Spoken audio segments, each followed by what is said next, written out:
Mm.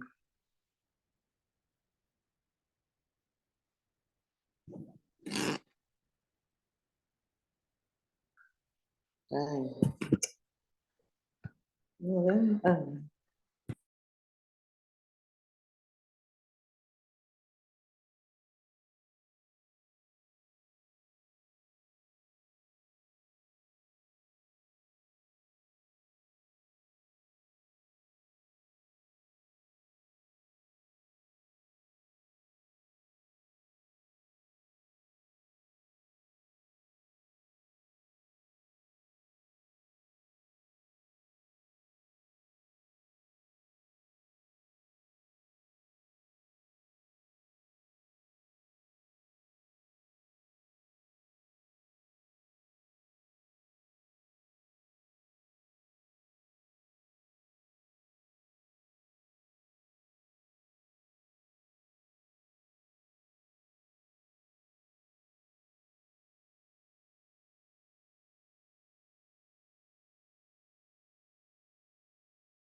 Now I need that adapter. It fits.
Yo, peace to the family, peace to the family. Let me know how we sounding.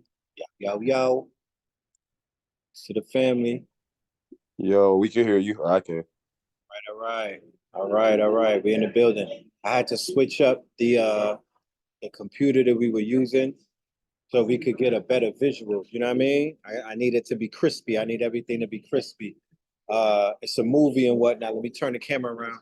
Everybody give a clap to the Zoom audience. Clap it out to the Zoom. I mean, clap it out. You know, family couldn't join us tonight, but they decided to tap in through the matrix and the digital world. But they're around the world right now, so it's important that we connect. Today is a monumental day. First of all, give it up. January 15th. All right. This day goes down in history as the day that the Kali Yuga came to an end. Now, we'll get into it tonight to explain why today is such a monumental day and why you could have been anywhere else but y'all right here tonight. You know what I'm talking about? So, in about 4 minutes, all right, we are going to start the show. I'm going to bring on the guest for the evening, the man of the hour. Y'all know him as Father Rich. You know what I'm talking about? We know him as the legend, Black Magic 363. Give it up for Brother Rich in the house, y'all. All right. Give it up to the vendors. Shout out to all of the vendors. We got vendors that came all the way from El Segundo. Yes. Vendors from El Segundo. You know what I'm talking about? And they're here for you. I don't even like to call them vendors. These are startups. Okay? These are startup businesses which one day will be a household name. You know what I'm talking about? So it is very important, especially in these day and ages, especially at the end of the Kali Yuga, that we begin to pivot our support and our attention to people that look like us. Because the days of giving anybody else their energy is over. Please say it with me. On the count of 3, this shit is over. Y'all didn't even wait for 3. 1, 2, 3. Rap like a Reynolds. You know what I'm talking about? On a rap like a Reynolds. Literally, Israel is on trial in front of the world for war crimes in real time. This shit is crazy, y'all. Like, I don't know we gonna get this thing started.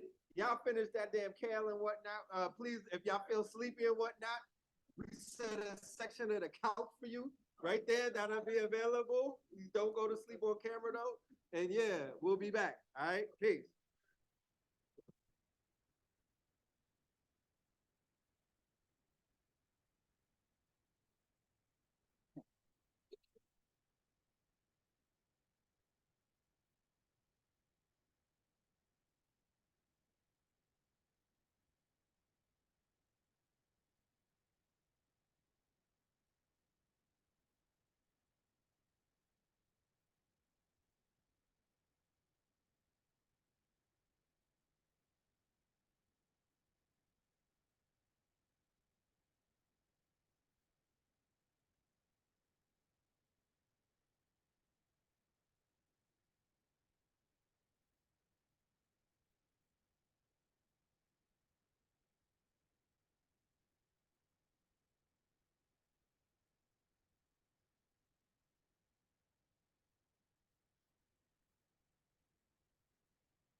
Huh?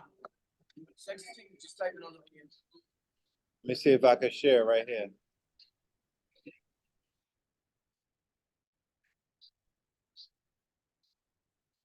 Share.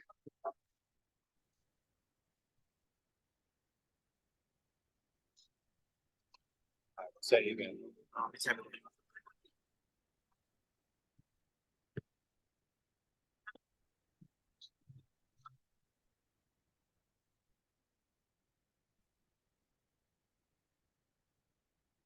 Got water. Should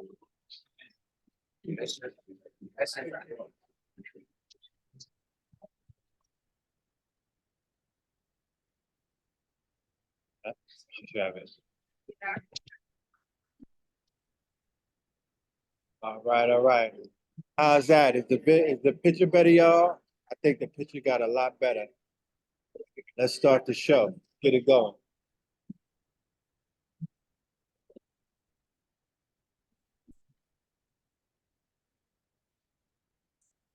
For the music. Family, family. Peace, peace, peace, peace, peace, peace, peace. Peace, everybody in the building. Greetings, greetings, greetings. Good evening, everyone. Good evening. All right. We are getting ready to start the festivities for the night. Okay. Stoke, you do me a favor? If you can. This back of that. And also that USB. These are the podcast mics, if you can. I would definitely in the back of that, back of the USB slot. If you can, who's proficient in the Macs here? Is anybody proficient in like this stuff? Techie stuff? All green thumbs in the audience? We got a lot of planters and stuff. So we're gonna talk about farmland. Yeah, let's see if we get back with the language. And let's see if we can because I got the webcam, I need that in. But if there's something else, we could sacrifice. I would ask everybody in the back, please come forward to the front. We set those tables up for everybody that wants to eat their food and whatnot. Bust those plates down. But if you can, because we don't have the mic system set up and whatnot, we don't want to be screaming and lose our voice. So if y'all could bring it to the front a little bit and whatnot, that'd be great.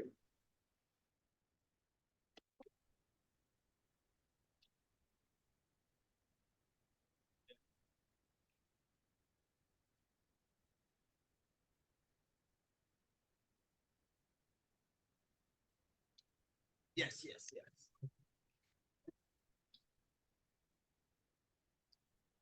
Check. Let me know, Zoom, how does this mic sound? Is it picking up good?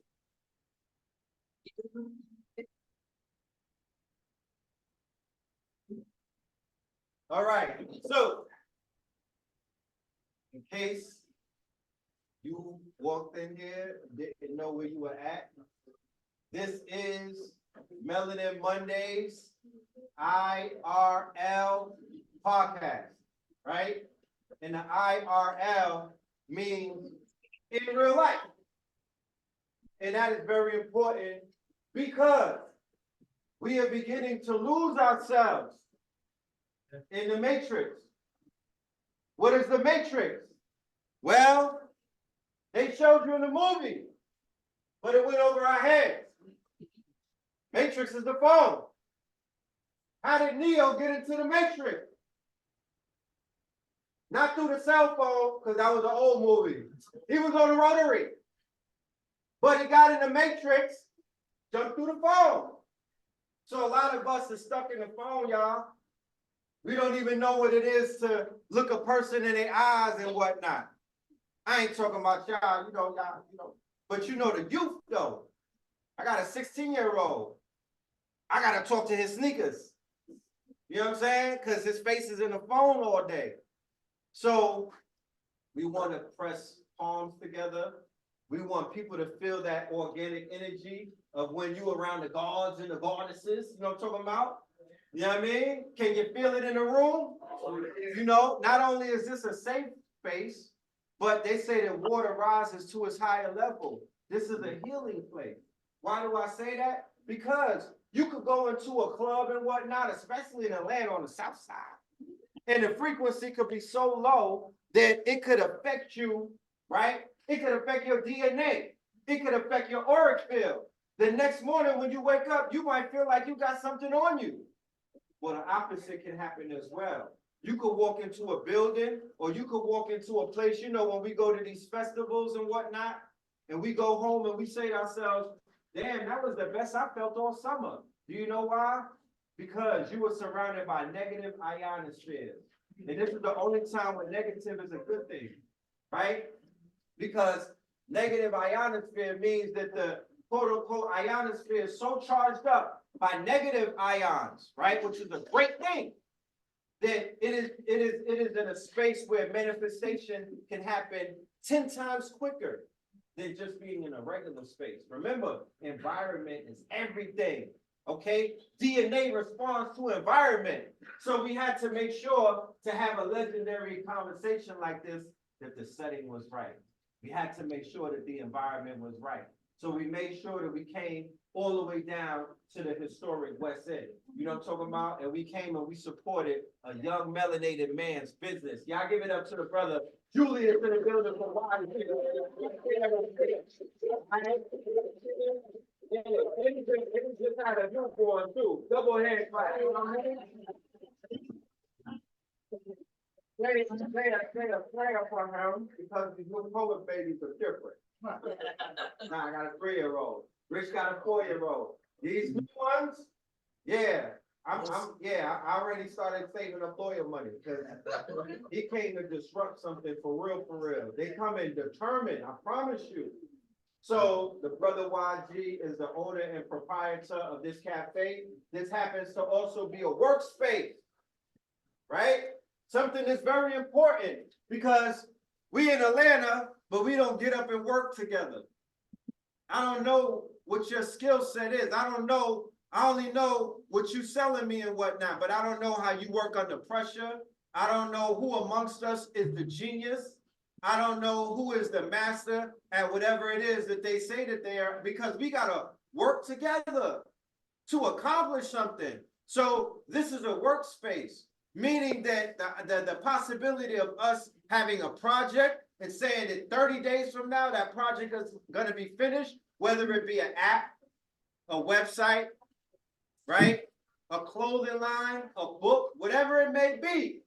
We could come together inside of this workspace, eat Seymour's pancakes, right? And have some of the goddess soup, right? By the way, the goddess soup is a must-have. I'm telling you, that is the soup of the soups. And we could get things done. Henceforth, why I'm coming here, this is a multi-purpose spot. This is also an event space, okay? Baby showers, naming ceremonies, you know what I mean? You can even rent it out and play hide and go seek. I'm just saying, you know, people are creative these days.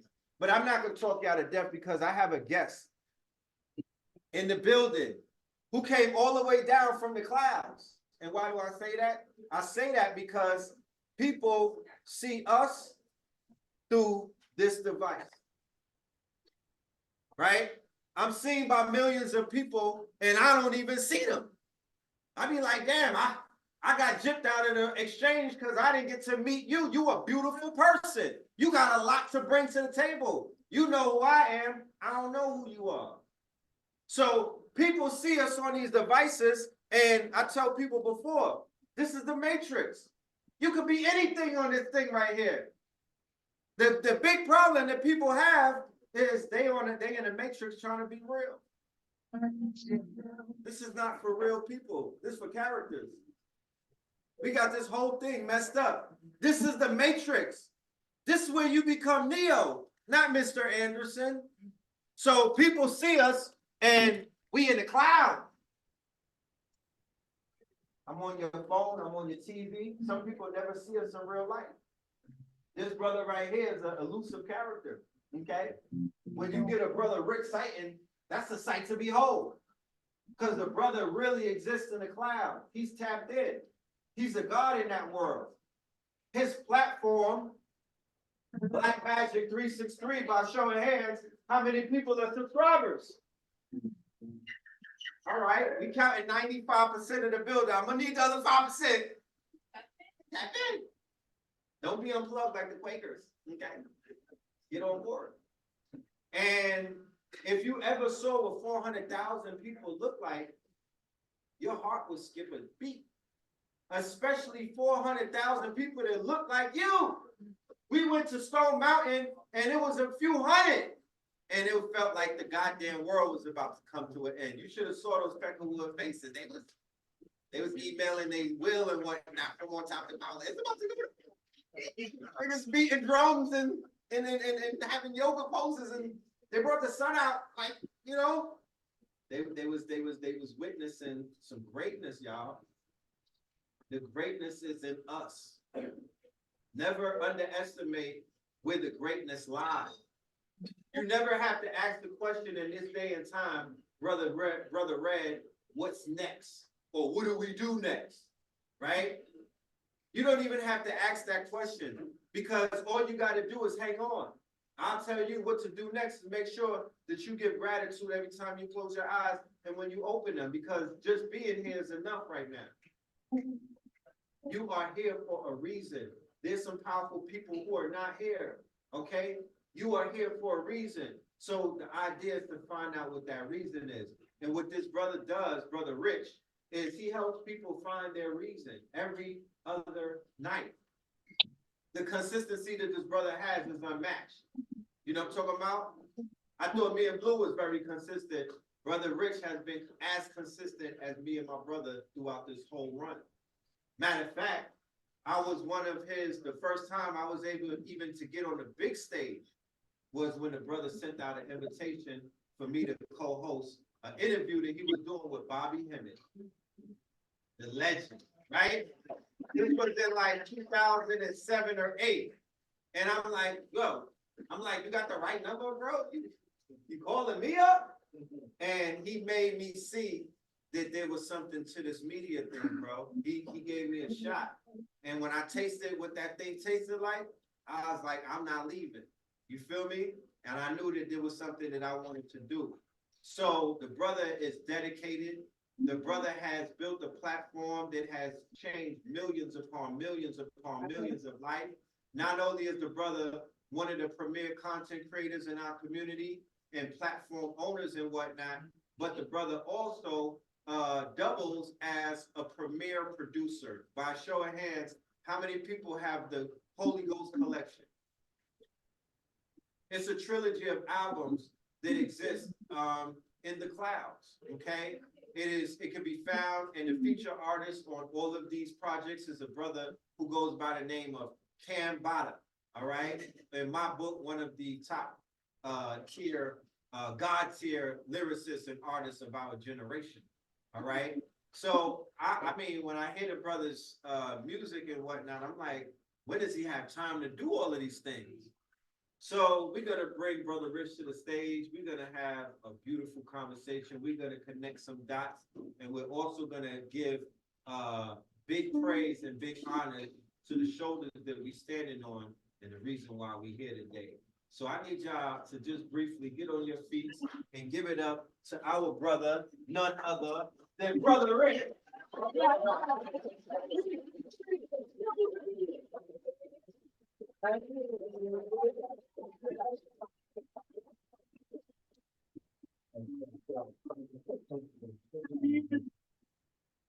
He's from Harlem, so you know he has to come in wild, smooth, and everything like that. Shout to Harlem. Yo, he makes it better in the whole thing right there. But welcome to Melanin Mondays IRL. I believe this may be your first time at a live show. Yes. Yes, indeed. Yes, indeed. First and foremost, Happy New Year's, Happy New Fiscal and whatnot. Gregorian calendar. That's right. That's right. This year happens to be a year unlike any other, just based off of the pace in which it started. Fast pace. Yeah, let's start this conversation off with a reflection or an observation of what the first 15 days of January is actually indicating. Like, what are the indicators from the eyes, from the vantage point, looking through Brother Richard's glasses and whatnot? What do you see this 2024 summing up to? Yeah, well, 2024, the first 15 days, reality is so subjective. There's Right. different strokes for different folks. The first 15 days could be a sign for people to hurry up and change their ways before they get stuck in this vibration the rest of the year. Right. Or it can be a signal as to what you will experience for the rest of the year. So it's different things for different people, Right. but it's definitely a strong energy. And that's why we encourage people to know thyself. That way they would know how they will respond to these energies that hit the planet. Let me just sit up here. Right. To these energies that hit the planet. You know what I'm saying? Right. One of the things that I noticed in the past, I would say from 2020, moving into 21, 22, 23, and now into 24, your platform, Black Magic 363, the message or the overall, the language that you were speaking to the collective based off of the lineup that you were choosing, it spoke to my soul as transformation and the quote unquote, the blueprint to anybody who was on a path of enlightenment. It was as if you began to speak the love language of transformation to people who didn't know the questions that they had to ask. It was like you began to ask them for them. And then you began to bring people like a Sister Myra on board, who would have helped the sisters and the brothers to pay attention to the oncoming of this new era, the Big Mama, right? The changing of the guards. Then you brought in our good brother Rod Hayes, who was also echoing that sentiment. Then you brought our good brother Dr. B. Sirius, who was also echoing that sentiment. Then you brought brother Yosef in, who was also, and then B. Dell was coming in with the science, Al Kibalon. I could go on for days. What I want to know is, what was your intentions to quote unquote, because you rebranded your platform. There's a lot of new people on board, and they probably don't know what the old platform was built like, but there was a rebranding. So I want to know, what was the intentions behind that pivot that you did? Divine intervention. Mm-hmm. To sum it up in 2 words, but Red, I'm gonna tell you, I'm very obedient to spirit. Yeah. And I'm very receptive to spirit, and I think that's important, to be receptive to spirit and be receptive to the messages you get from spirit.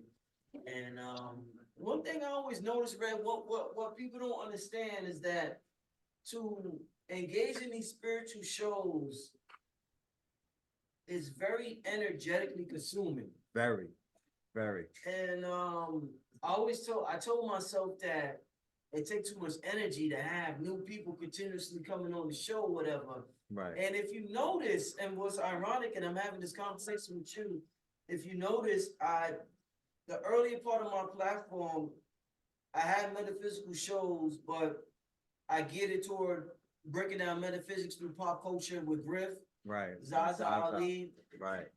You and Blue, I had y'all cover an enormous amount of topics in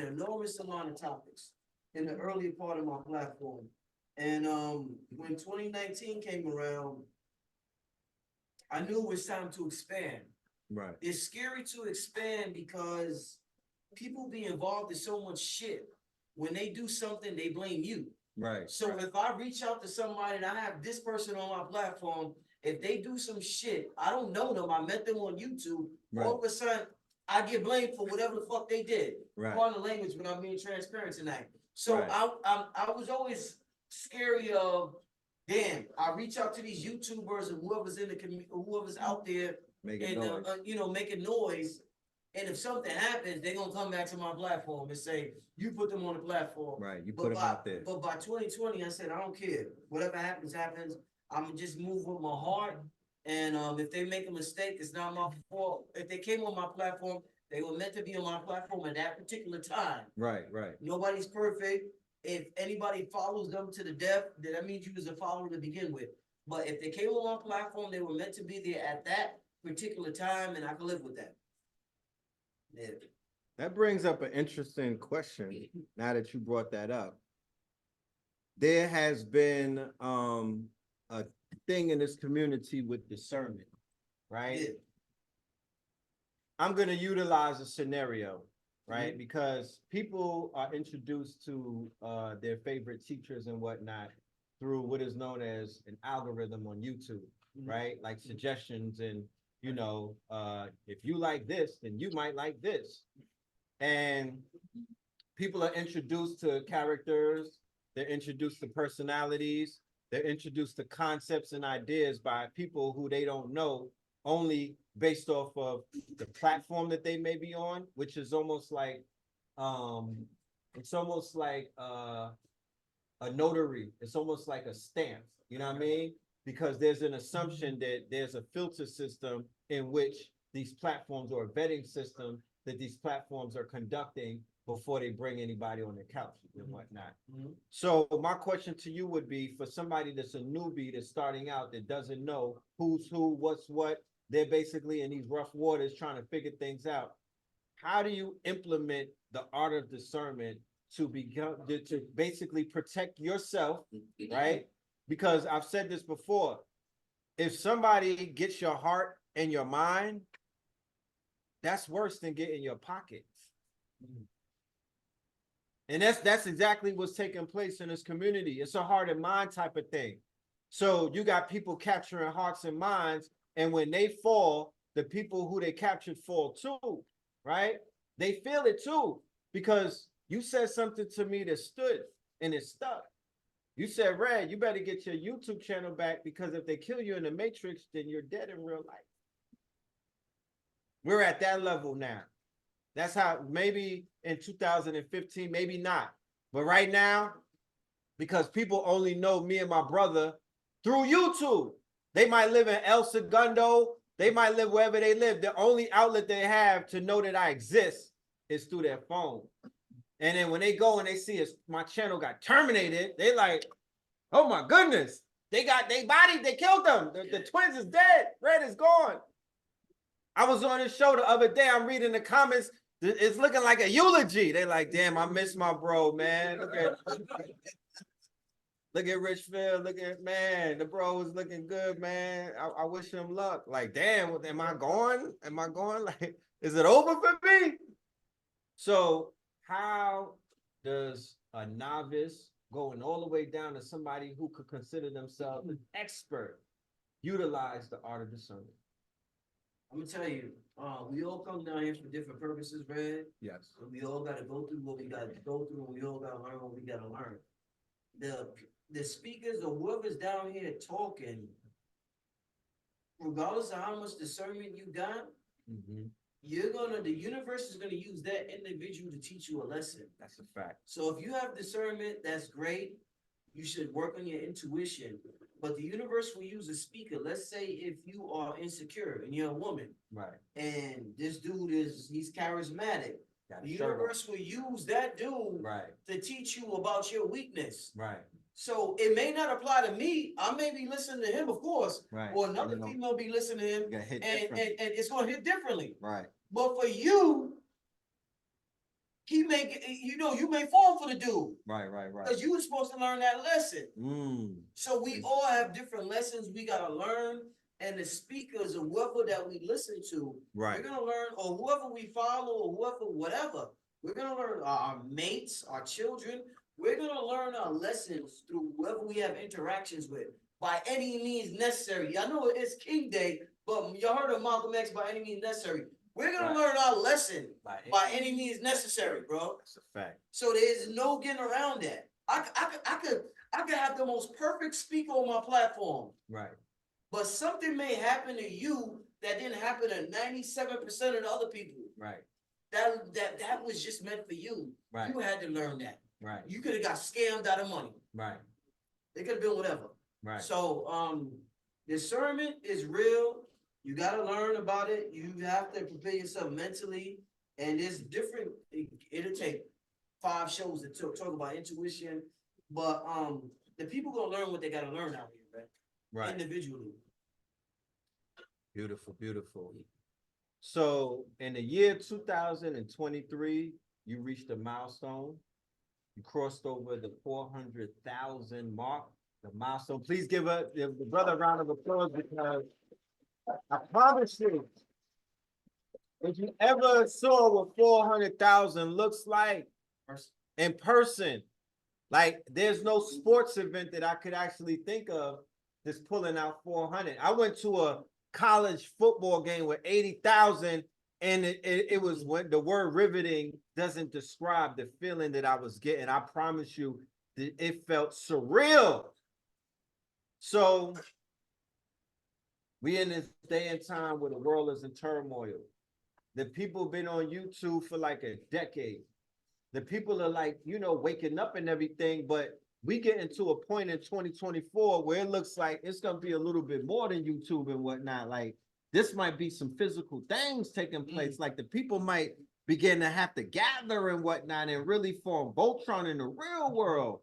I want to know from you, because you got your ears to the ground and this is your platform and whatnot. What do you think it would take to basically bring about 40,000 people from that 400,000 to come together in the real world and do some monumental things together? Is that even possible? No, it's definitely possible. It would just take a monumental event to happen, and it would take a monumental leadership. Right. Regardless of what we say about leaders, leadership is extremely important. And I think that leadership is something that because of our lack of organization, we don't have organizations no more. People don't understand the importance, or they don't know how to lead no more. And I think that's something that moving forward we have to work on if we're going to get to that level where leading big movements of 40,000 or whatever. Leadership is something that we gotta have to work on, because we're not at that level right now where we can lead like a Garvey or a Farrakhan or Elijah Muhammad, right? That's something we gotta work on big time. Being somebody who you've been around a lot of teachers, you come across a lot of personalities on your platform. Yeah. And as a Virgo, right? Shout out to the Virgos in the building. Yeah, don't judge me. Yeah. Virgos, keep it real. Don't talk about, you know what I mean? No. Y'all You are. want me to answer this next question? Virgo.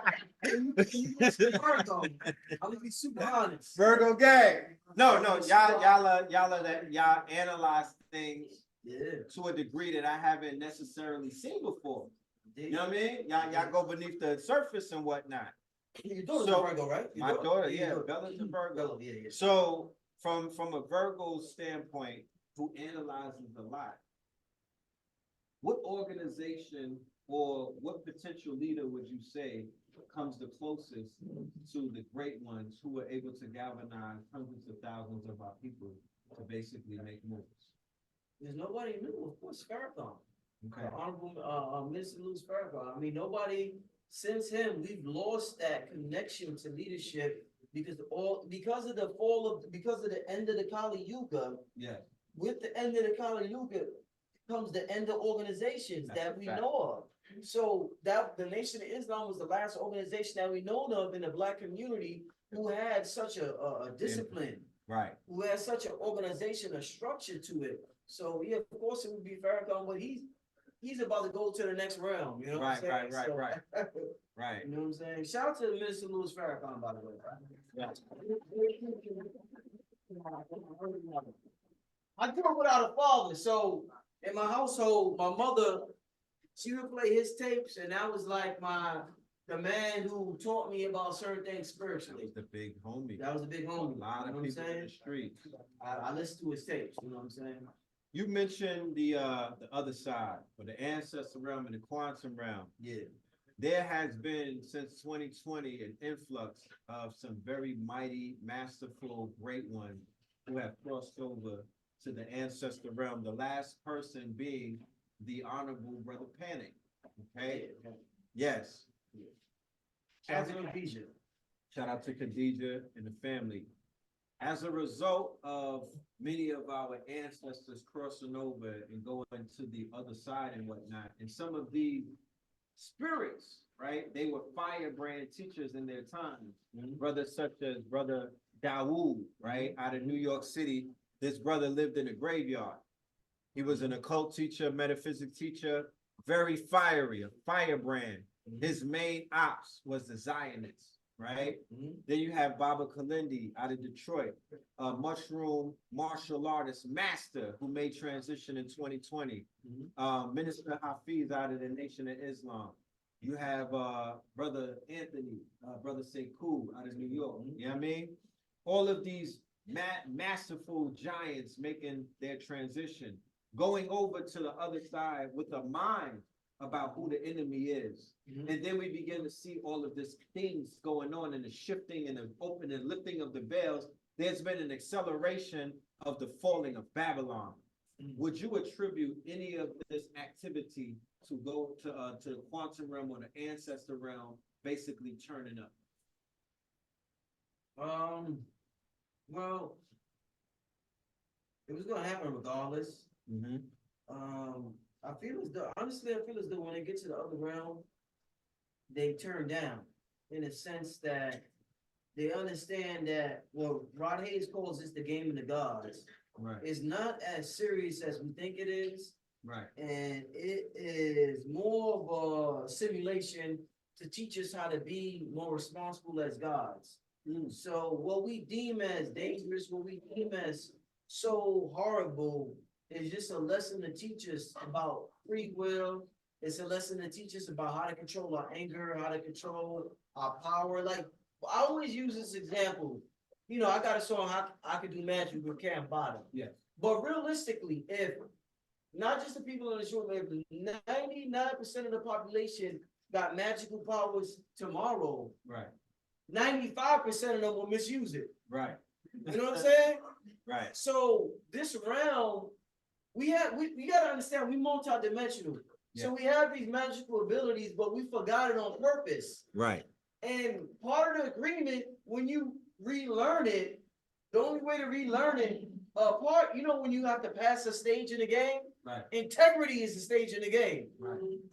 Right. The reason why we can't do shit, people ain't passed that lesson yet. People ain't passed that stage yet. Right. That's an important stage in the game, integrity and character. Right. You know, what's your character? I got a strong ass character. Right. So I feel as though when I'm able to do certain things and manifest certain things, it's because of that character. It's because I'm being true to who I am. And everybody should be true to who I am is not who you are. That's right. We have to be, it's a know thyself type, it's subjective. Right. So, you know, with the whole, you know, it's just subjective and we have to figure out who we are. I'm gonna just say that. And Dope. So. Okay. Interesting. So, No, go ahead. No, you go ahead. No, I was just gonna say, and with the whole, you know, with the whole Kali Yuga thing, because that's such a hot topic conversation these days. You know, a lot of people were saying, Rich, Kali Yuga is supposed to be for another 400,000 years.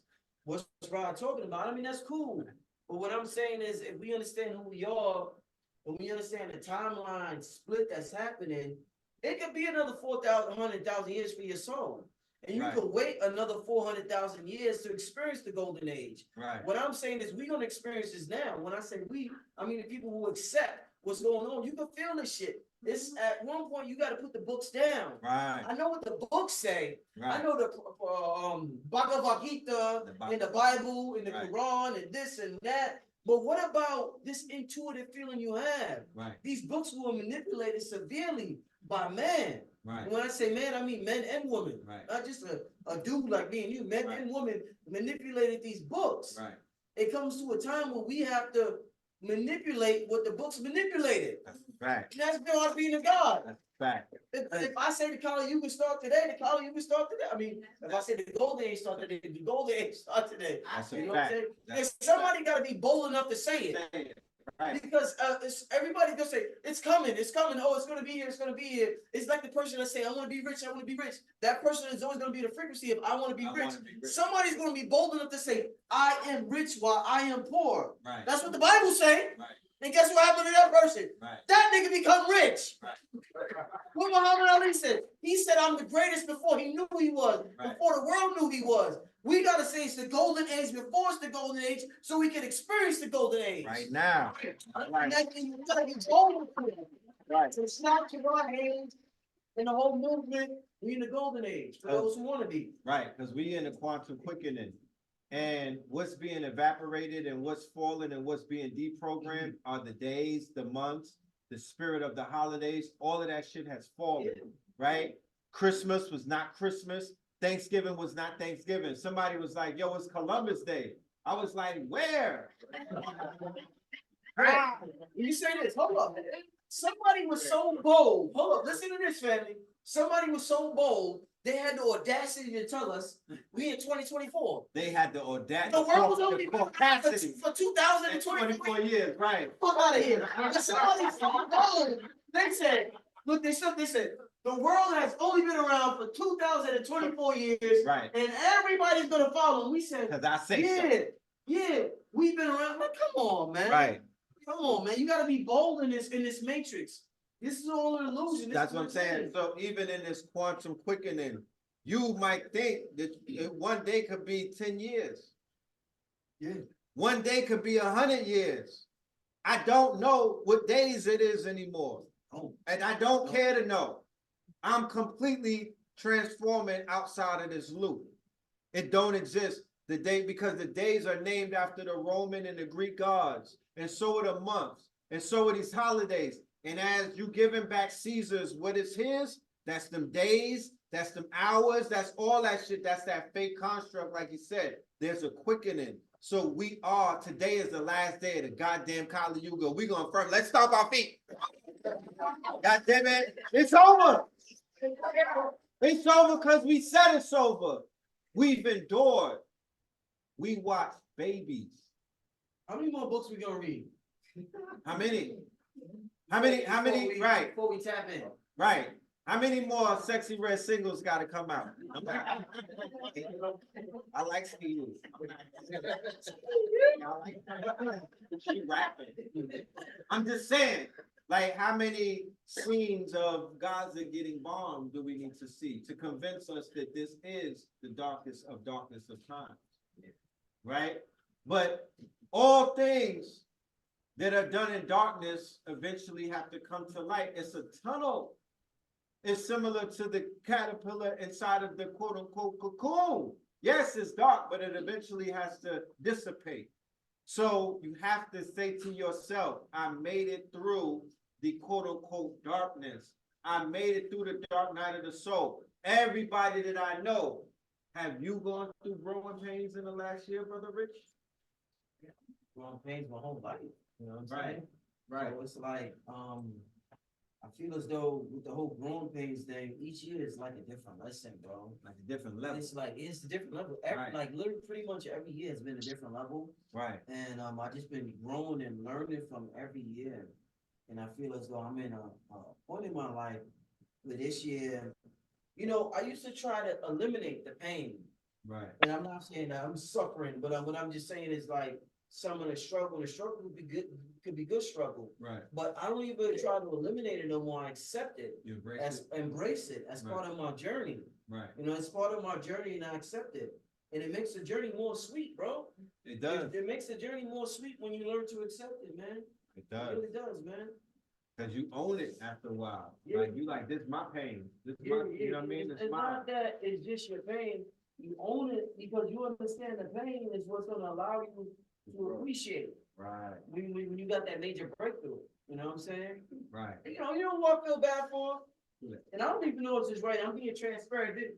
Is this a safe place to be transparent? I feel bad sometimes, and I don't know if this is right or wrong feeling to feel, and maybe ignorant to feel like this. Right. But the people who were born rich, like say you were born wealthy in terms, we're all born rich because we come from a big mama. We come from source. But I'm saying people who were born with parents who were millionaires, like let's say, and I don't mean to pick on him, Diddy's sons, all right? Right.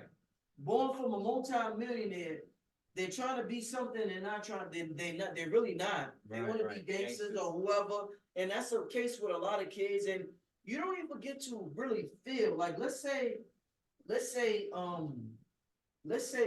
the brother over there made, right there, the corner, I tell you, yeah, popping, the brother got a popping fragrance. Let's say that brother made $100,000 tonight. Right. It's gonna be ecstasy for that brother. Like in terms of, oh my God, my business, I'm thriving, I'm successful, I've manifest something, I believe in something. This is amazing. Like I've come from nothing to something. Da, da, da. When you come from a parent that got, like, let's say $1 billion, if you stood right there and you made $100,000, you don't even feel shit. Right. If you got a girl, let's say he got a girl tonight. Let's say he's single, he got a girl tonight. Fly shorty, whatever. He gonna be happy. I got this shorty tonight. She was looking good. When you born in that money, you don't. Everything's given to you. Right. Everything's given to you. The money, the girls, the woman, the work for clothes. You don't have to work for anything. Right. And because you don't have to work for nothing, you don't feel nothing. You don't experience. Everything's about feeling an emotion. Nigga, they call that shit loose. In certain spiritual systems, Right. It's energetic food for entities. Right. When you ain't able to feel, nigga, these niggas eat off of you. This is why they keep you in misery. Imagine if you born into a world where you can't even feel because everything was given to you, nigga. You don't even got loose for the parasites. The parasites is like you're not even worth it, nigga. Your parasite don't even want you. They don't even want you, nigga. You can't even project. You can't even project an energetic emotion. Right. Nigga, you can't even feel it. Damn. Nigga, you born in the projects, nigga. You get a plate of food and you be able to feed your family. Right. Nigga, you feeling it. Right. Poor. You feeling it. You get an argument with your woman, you feeling it. Right. Feeling it. And you know what I mean? So it's like, I'm thankful that I was born with that loose, nigga. That you know what I'm saying? That energetic emotion, nigga. I'm high off of my energy. Right. I can feel this shit right now as I'm talking to you. Right. Like for real, for real. Right. And if I misuse this, and if I argue, say me and you got an argument right now, the entity's gonna feast off of this shit. He gonna have a good time because I got strong loose, nigga. Right. So if me and you start to say me and you get in a fight, we argue with it, nigga, Right. this entity ain't gonna feed off of this shit because I'm rich, Right. I'm wealthy, I'm real wealth. Right. I got energetic wealth. So it's different. Clap that You know up. what I mean? Nah, clap that up. That's what you got. Right. And I have some sound on the roof. Because I'm glad that you brought that up because we're gonna pivot into the music industry. Now, this year and last year, and I probably say the year before that, was the biggest year of judgment that I've ever seen the Zionists undergo, right? They got their skirts pulled up, they got the quote unquote, the curtain pulled back, they got exposed in ways that they've never been exposed in my time on this planet and whatnot. They are notorious for feeding off of the loot of melanated people. Big time. They have it even in their practices on how to perfect the art of feasting off of the misery, the pain, the suffrage of people. They hoodwinked us when we was little and had us give up our loot to them with the whole Schindler's List thing. Like, oh, you know, come to find out, low key, whole time, them people that was over there that we see now might have been the same people with the double S's on their chest that they said lost the war. Whole time we could have been giving up our loot to the damn people who was the SS soldiers, right? So you're an independent artist. You're not signed in perpetuity to an old man with the last name of Weinstein, Goldberg, Steinberg, you know what I mean? Nobody has your spirit in a mason jar in one of these places, these synagogues, cooking it and whatnot, right? So I want to know, based off of the fact that, you know, these people have been exploiting the energy of our people. They've been exploiting the ignorance of our people, and they've also been exploiting the suffering of our people, and it's made them more powerful. How, moving forward, would you say that we pull the coats of our young brothers and sisters who are quote unquote dying to get rich or dying to get signed and become perpetual slaves to these people. How do we kind of like interject or intercede and disrupt that? I think that it's not necessarily what we gotta do in the future. The people who have signed up to sell their souls, they are being exposed, and people are now seeing that it's not worth it. Right. Nice. Happiness isn't behind Diddy or whoever Right. sold their soul. They're miserable, bro. Uh, All these Hollywood dudes are miserable. right. Dudes and women. Right. What's the Empire girl? She was crying. Taraji. Taraji crying, bawling. Yeah. Tiffany Haddish having a breakdown. Straight up. Nigga, they're suffering. We don't even have to do that. They're seeing like, wait a minute. They have millions of dollars and they still act and behave like this. They're miserable, bro. Right. It's not money, bro. I swear. Right. If I don't know if the youth is here, if there's anybody under 18 here tonight, people who are older, there's been so many times in my life, not so many times, but when I was younger, one thing I realized is that there was times when I had a lot of money and I thought, that was it. I was things wasn't going good. And there was times when I was just broke. And I've always mentioned me and my lady because I've been in a relationship for like 18 years. So my whole life, as a Virgo, we didn't say this. As a Virgo and as a person who does what I do, my life is based on stability. So I have a very simple life. It's family structured and it's purpose structured. I don't want to say work structured because I don't call it work. I'm just following my mission. I'm a soldier to my mission. I'm the best soldier. I'm the best soldier in the universe in terms of following my mission. And when I say best, I don't mean better than anybody. I just mean the title. I'm amazing at following my mission. So I follow my mission and I got my family life, and that's part of my mission. So everything is purpose driven. But in terms of that, I just focus on that.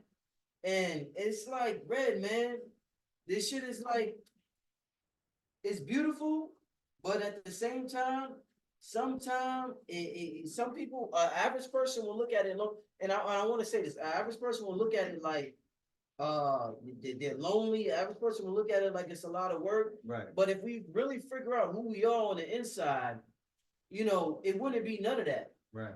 The English language ultimately locks us down and traps us into thinking that we're working, thinking that we're doing this, thinking that we're doing that. I don't even use, this is why I use slang a lot when I talk to the Most High, because the slang is like a cheat code to navigate throughout the trap of the English language. The English language is full of technology. When you use slang, it almost like you're able to maneuver. Right. So I can say the weirdest shit in the world, and my brain may think, well, if that's not part of the English language, nigga, this is gonna get me through what I gotta get through. Right. You know what I'm saying? So I do a lot of tricks. I just do a lot, man. Dope. So let's get into this music. Let's talk about this project, man. Let's talk about first and foremost the creative process of a master producer. Please walk us through this process, because there's people in the audience that doesn't even know what it takes. I witnessed firsthand the creation of Holy Ghost 3, this music project that I was playing earlier. I was in the studio for about 2 of those sessions. And when I tell you, this brother is literally creating magic, he's creating magic out of thin air. Walk us through this process, bro. You have to let your subconscious mind take over. Mm-hmm. And that's not just with music, that's with anything in life, but I'm gonna use the music as an example. Right. So with the subconscious, you have to look at life like, if let's say I interviewed this assistant named Erin Lyons on my channel. Shout out to her. She'll say you have to be the observer. Right. So you have to be the observer with anything you do, in the sense that while you're doing it, you have to accept the fact that there's a divine power maneuvering and doing what you're doing. Like you're the creator in a sense, like in the book Power of the Subconscious. No, what's Joseph Murray? What's the book? The Subconscious Mind book by Joseph Murray. Full agreement. Power. Yeah. Right. So he talks about the conscious mind being the captain of the ship, and subconscious mind being a navigator, the person who's maneuvering or whatever. Right. You really have to, I'm talking about every minute of the day when you're doing something, consciously you have to realize that you are not the person doing it. You are the person just telling the person doing it what to do. So, and a large part of that happens at nighttime in theta mode before you go to sleep, where you're able to program the subconscious mind. Yes, yes. So what I do with whether it's music or whether it's work, what they call work or whatever, is I program. I work more on programming my subconscious mind than I work on willpower. Like a lot of people work on, I'm gonna will this shit into existence. Right. I work on programming my subconscious mind more than Than putting that. this shit into existence. Right, right, It's way right. easier. It's Mhm. less resistance. Right. It's way easier. I don't have to will it into existence. I just program my subconscious mind at night. So what I hold on, so I do that with the music. I make sure before I have a session, I spend about a month tapping into my subconscious mind, getting it ready, getting it primed, and by the time I get to the studio, Right. I'm ready, bro. Right. And when I say I'm ready, not consciously, subconsciously, I'm ready, bro. And it Right. just happens like magic, like how you seen that happen. Yeah. You were saying that you were programming your subconsciousness, and I instantly jumped into the movie Inception, that visual of, show of hands, how many people saw Inception, the movie, okay, with Leonardo DiCaprio. The premise of the movie, or the plot rather, is that it focuses on the conscious, the subconscious, and the superconscious. And he's going on 3 levels, right? He actually belongs to a secret society of people who plant ideas into the minds of their targets, right? That's not that far-fetched in 2024, because that's what Mark Zuckerberg and them is doing. Right. Okay? That's what Elon Musk and them is doing. You feel me? That's what they do. They are basically utilizing Inception through social media and these algorithms, right? So when you said programming, I thought binaural beats.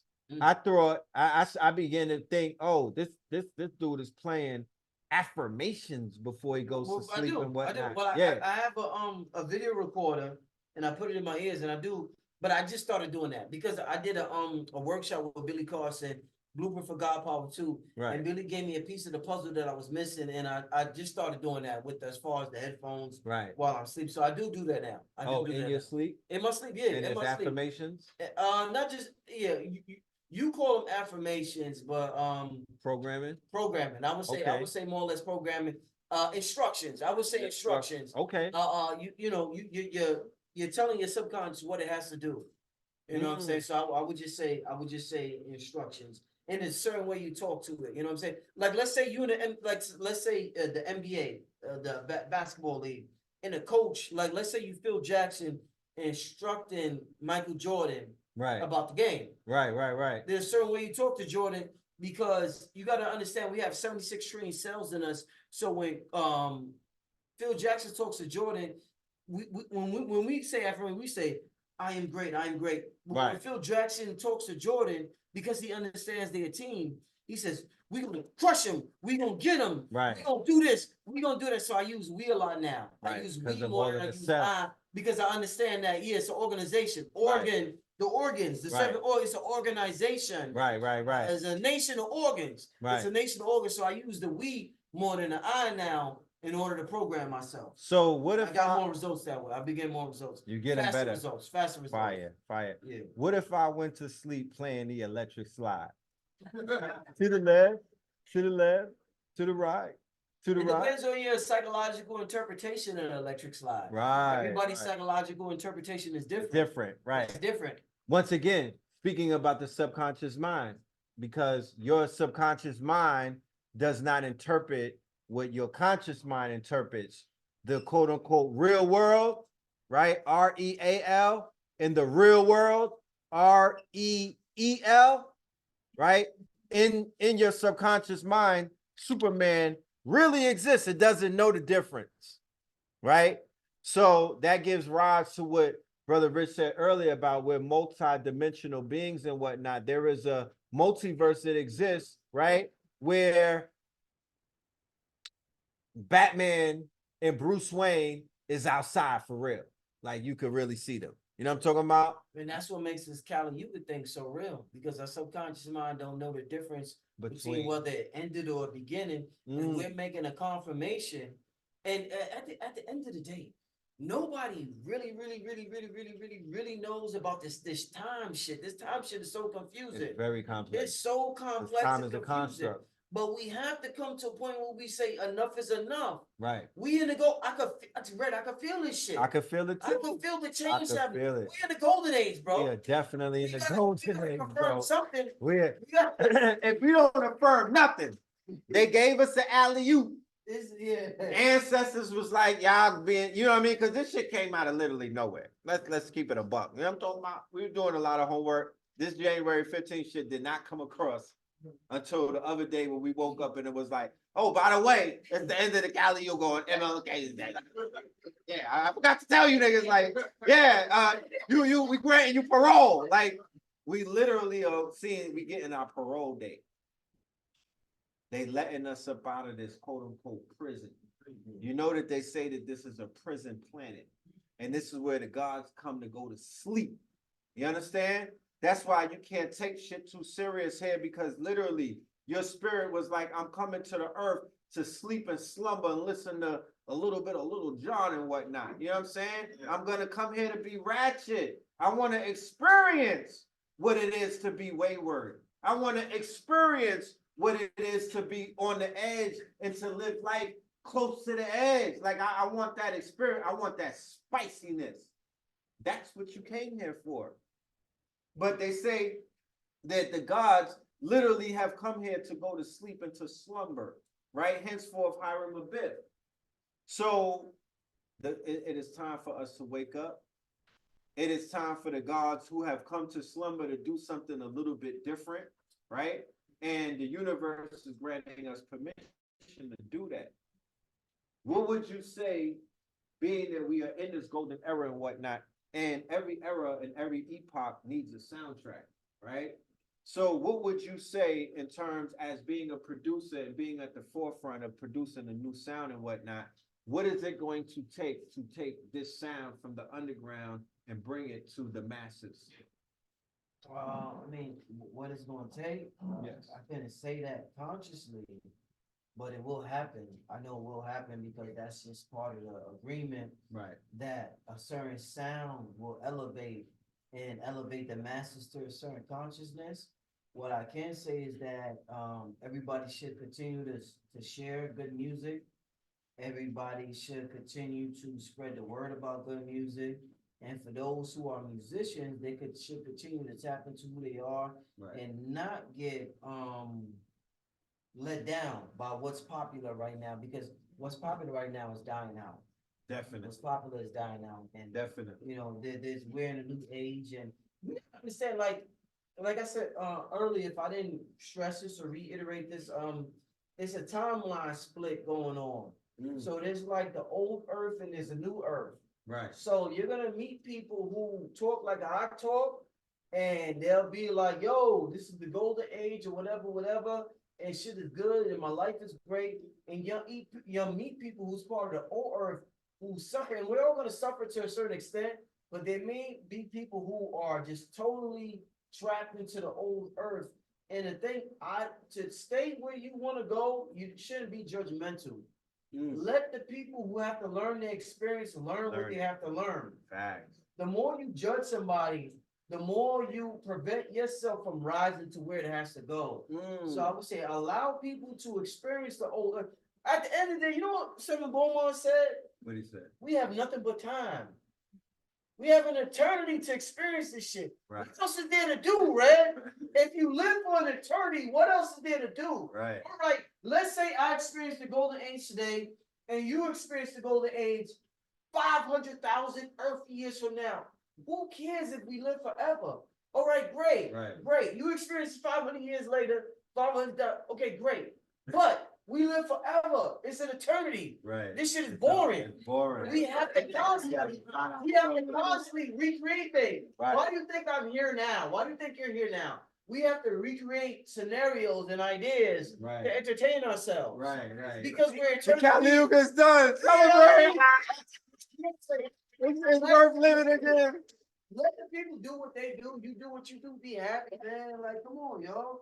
Like, Right. let's stop. That judging shit is really, and that's a message I got with the end of the Kali Yuga in terms of judging people. That was a direct message I got. Like, don't judge anybody. Like, moving forward. What about let, smudging? let people do what you do. Can we smudge any niggas? Oh, man.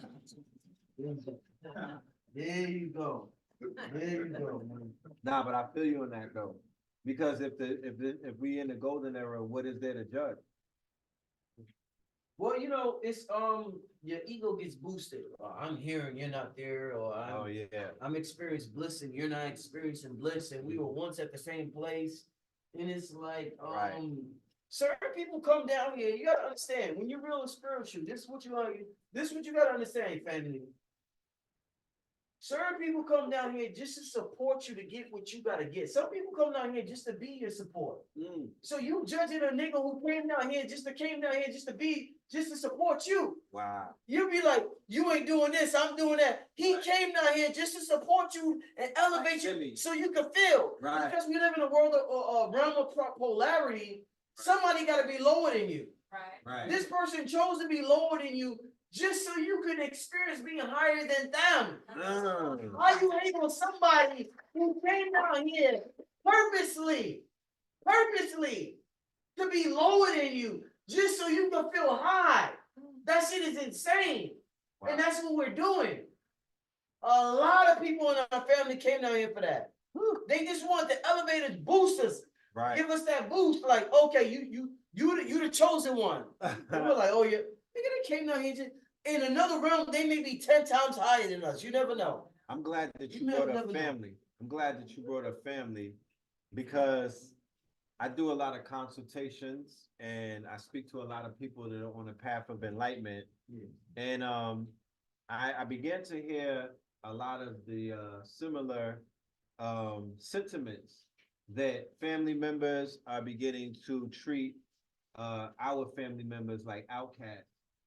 They're being shunned at the dinner table. They're being pushed to the side and whatnot, especially during the COVID Jabberwocky escapade where they were forcing people to take this poison and whatnot. A lot of people fell out of favor with Nana, Go-Go, you know what I mean? They uncles and aunties and whatnot. Oh, you making us sick by being healthy. I'm of the understanding that, black sheeps of the family don't have nothing to discuss with the quote unquote white sheeps of the family. I feel that we're in rooms like this for a reason because we're A-alikes who be alike and see alike, and we should be sharing our enlightenment, our sentiments, and our discoveries with each other because we speak each other's language. It's almost similar to a soldier that's at war.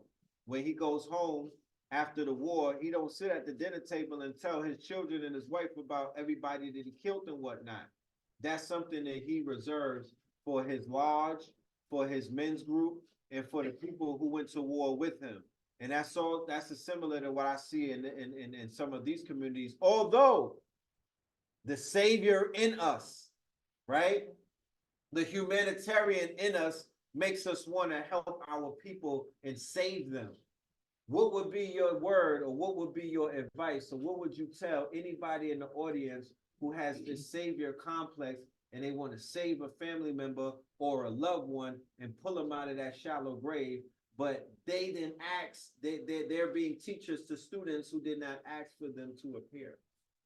Well, I mean, the savior complex is same thing as judging. Right. You want to save because you're judging them and you're thinking they need saving. You know what I'm saying? You think they need saving. They don't need saving. They need to be who they are. Right. You know what I'm saying? They need to experience what they need to experience. Right. So allow them to experience what they experience. I mean, once you put it out there, Red, if they don't accept it, right, it's not for them. It's not for them. You know what I mean? You gotta let them do what they gotta do. That's why I said what I said about the time. You know what I mean? We got none but time in this realm. We're infinite. You know what I'm saying? Let them, I may have had Red. Now from what I know and the readings I've got, I've been around before the sun, moon, and the stars. Right. And some people may have, some people may have had 5 incarnations on earth. Right. Some people may have had 10,000 reincarnations on earth. Right. And that determines whether you're old or a young soul. Right. So if they're a young soul, you gotta let them experience what they had experienced. You gotta understand, if say I'm here right now, right? Mm-hmm. But I've had 10,000 incarnations. Right. Let's say somebody's standing next to me. They've had 5 incarnations. Right. They're a knuckle dragger. Right. They still may be more advanced than I was at 5,000 incarnations, but I'm at 10,000. But I'm judging them Right. at my level. Right. If we even it out, we may be the same. Right. So let them do what they do. When they get to 10,000 incarnations, Right. they Then may you'll be see. who I am or even better. Even better. Right. But Right. if you don't look at it like that, that takes a hell of a bird's eye view to look at. Right. That's a bird's eye view for real, for real. Motherfucker, yeah. You know what I mean? But we gotta look at it like that. You know what I'm saying? We gotta appreciate it like that. You know what I mean? Nah, that's Everybody beautiful. Everybody ain't gonna be on our level. Everybody ain't gonna make it. So Everybody we ain't gonna make it. Everybody, nigga, there's nothing left to do but make it. but make it. That's There's nothing else to do. There's nothing else to do. That's what the point I'm trying to make. There's nothing else to do. right. It's just a game. Right. We're all gonna make it. There's nothing else to do, bro. That's a fact. Nothing. So We're bored. we are currently We gotta figure out something else to do besides we this damn human sure shit. do. I'm Yeah. gonna have to talk with Big Mama. Right. We gotta figure out something else, man. So we are at the 9:30 mark, which means that we are opening up the floor for Q&A. And I'm sure that we have some very interesting questions in the audience. People who may have been waiting their whole lifetime to ask Brother Rich a question or two. So I'm gonna pass the mic around, and I would encourage anybody that has a question to ask it. You know what I'm talking about? Because you'll never be able to receive the answer that you seek until you ask that question. There's no such thing as a bad question. So by show of hands, does anybody have a question in the building? Shout out to we'll go to the Zoom as well and get a question from the family out there. Question or two. Red. Okay, yes, We yes, don't take this time for granted. yes, We honor the champions amongst us. that's right. It's the time and the opportunity. Yes, indeed, Your sir. brothers about the business. That's right. This interdimensional work. Yes. Yeah, man. Roll with that, my brother. Oh, Thanks man. for your Yeah, fire. yeah.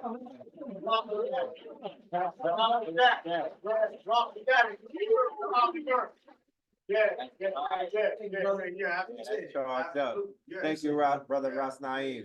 Give that man, and he came all the way down from the Carolinas, right? The Ross drove all the way from South Carolina. Shout out to Ross being in the audience. The brother Ross Naeem is definitely doing big things. Make sure y'all go and support him. He is doing monumental things and whatnot. And brother Uncle, yeah, that brother right there. Give that brother a round of applause. They make some powerful, yes, they make some powerful. That brother right there. These are keys and these are tools and whatnot. We had a question. Yes. The mic don't work, so. Yeah, it's a problem. It's just a problem. No. That's part of my camera right Greg really selling this shit. Greg really selling it. Right. Like, her voice gonna be loud in this shit. Okay, sis, okay. So I moved to Atlanta last year and just opened up a mental health clinic. Woo! Man, yeah. What advice do you have for us, as I'm in the healing realm, I'm helping others that really are coming to me asking me to be essentially saved or asking for help? What kind of advice would you have for those of us that are doing that type of work? I would say, honestly, that mental health is a big topic. It's a everybody's talking about it. Everybody's talking about therapy. And I think that it goes beyond mental health. The root of a lot of this shit is spiritual. Yeah. So I would say, you really gotta get somebody in your practice who's really engaged in some spiritual shit. The root of a lot of this is invisible energies. And we don't understand how energy works. We don't even understand how manifestation works.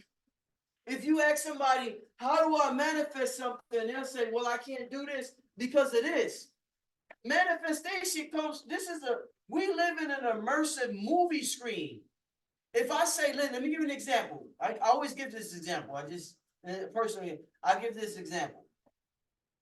When I want to manifest a lady in my life when I was 22, dudes told me these bitches ain't shit. I mean, can I be transparent? I can be transparent, right? They told me these bitches ain't shit. What I did with the science and what I was learning, I said, okay, I'm gonna manifest from the quantum world. I'm not gonna manifest from the physical world. You know what else they told me? Black men who grew up in the projects ain't gonna be shit if you ain't graduating from college. I grew up in the projects and I ain't graduating from college. So there's so many things that they told me, right? But if I follow their rules, I won't be shit. So I had to go to the darkness, the quantum world. And in that realm, guess what, sis? It's infinite. There's infinite woman, there's infinite jobs, there's infinite whatever you want. Whatever you want, there's infinite unks. Whatever you want, this quantum world, there's infinity. It's raw data, it's blackness, it's the dark side. And I'm not saying that in terms of being negative and you got to pray the negative. What I'm saying is that you close your eyes, that darkness that you experience, it's infinity. You bring forth from there what you want to experience here because this is just a screen. Imagine if Denzel thought he was in a movie screen and he wanted to change. They would say, Denzel, this is just a movie screen, nigga. You can't change this shit here. Right. You locked into your. I go to where the data is. The data's in the projector. Right. Guess what's the projector? Right. Your consciousness. Mm. We're not going to the projector. Right. We're looking at the movie screen. Right. And we're like, why can't I get this? Why can't I get that? Why the mental this? Nick, this is the movie screen. Right. Go back to the projector. That's where the data is at.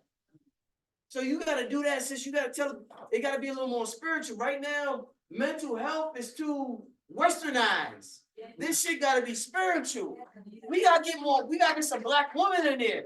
When I was young, I'm going to tell you, when I was young, I had a group of sisters who taught me about certain things and psychics and this and that, man. I had the powerful sisters around. And shout out to Bobby Hemmett, because Bobby Hemmett used to recommend some powerful sisters or whatever. But I had some powerful sisters who used to guide me in terms of who I am, what I was to become, all types of stuff. We need to get back to that. This westernized mental illness shit, this shit, it ain't it. It ain't it. Mentalization. Yeah. Thank you. Yeah, brother, yes. And to add on what she was saying, which is beautiful, I was just talking to her, which we are both from the Midwest. I just moved to Atlanta last night.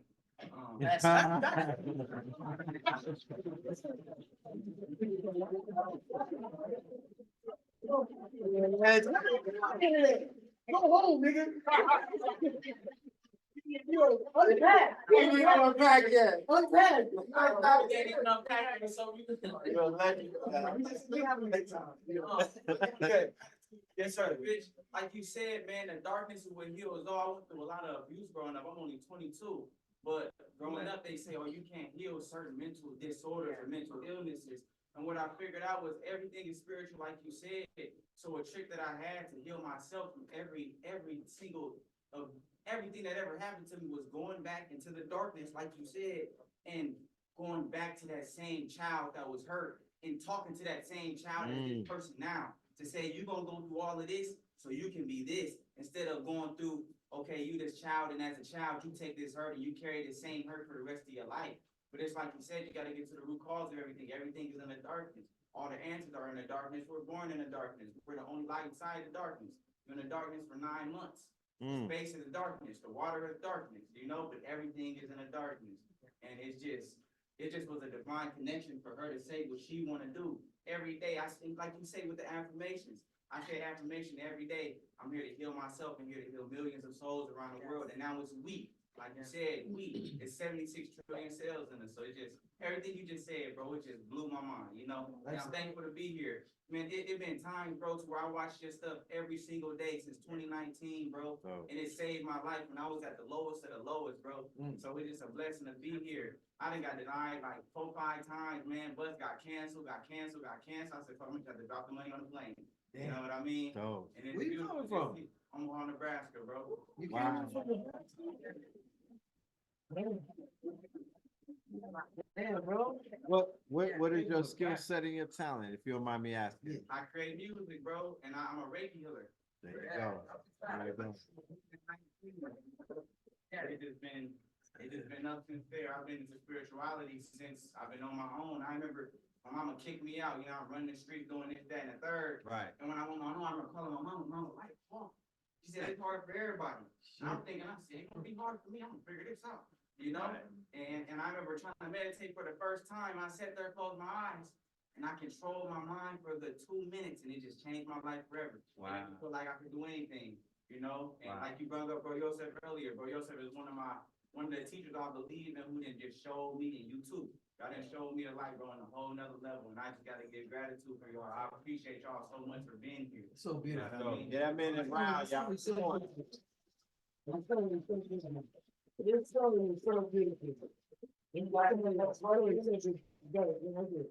That's a beautiful story, man.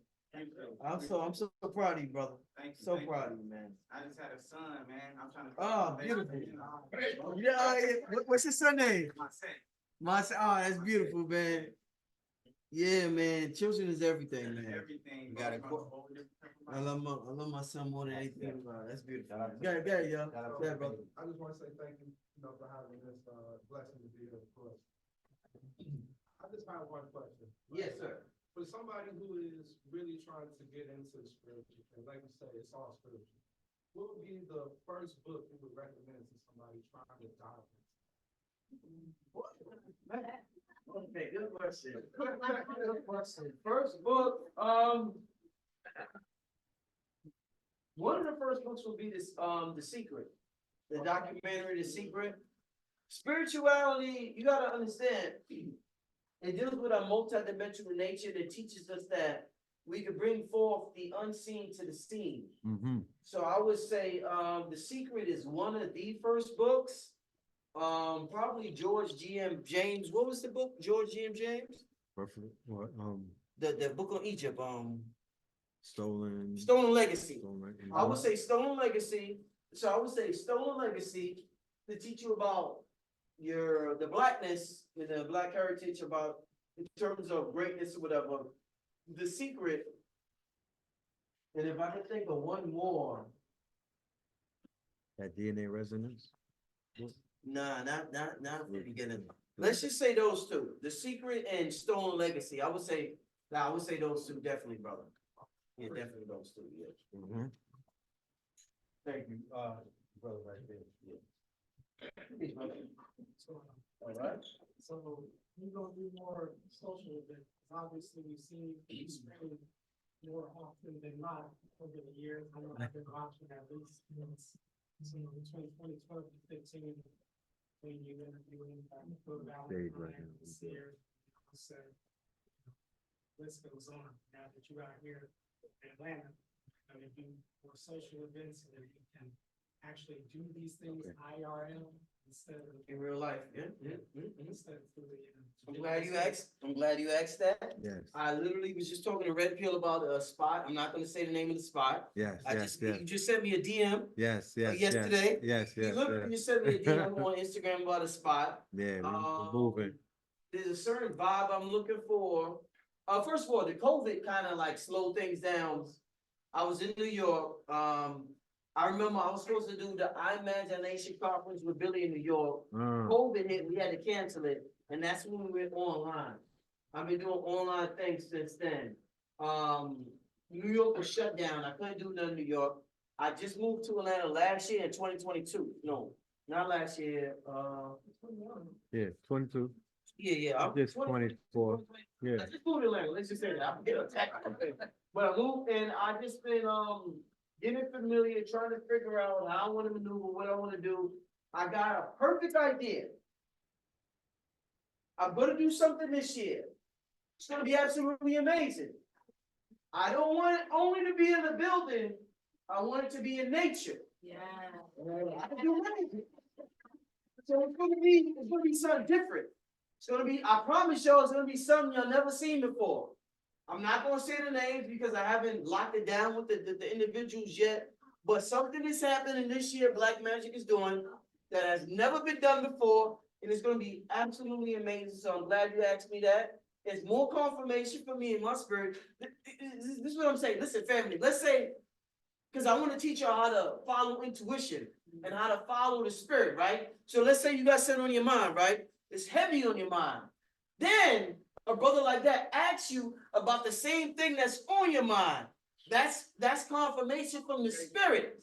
Right. So this is what I'm saying. This, you ain't gonna get this shit in books. You can't read it. You have to experience it. Right. So you'll have something on your mind, and then somebody will ask you, "Hey, what about this?" You'll say, "God damn, I was just thinking about this shit." That's the spirit letting you know you on that's synchronicity. You on the right track. So I'm on the right track. This brother said this. Red Pill. I'm talking to Red Pill about certain things, and it's gonna happen. Thanks for asking that. Thanks for being confirmation from the universe. Thank you. Right. But it's gonna happen this year. It's gonna happen this year. Kyrie, who saw the I Could Do Magic video? He was there, so this is the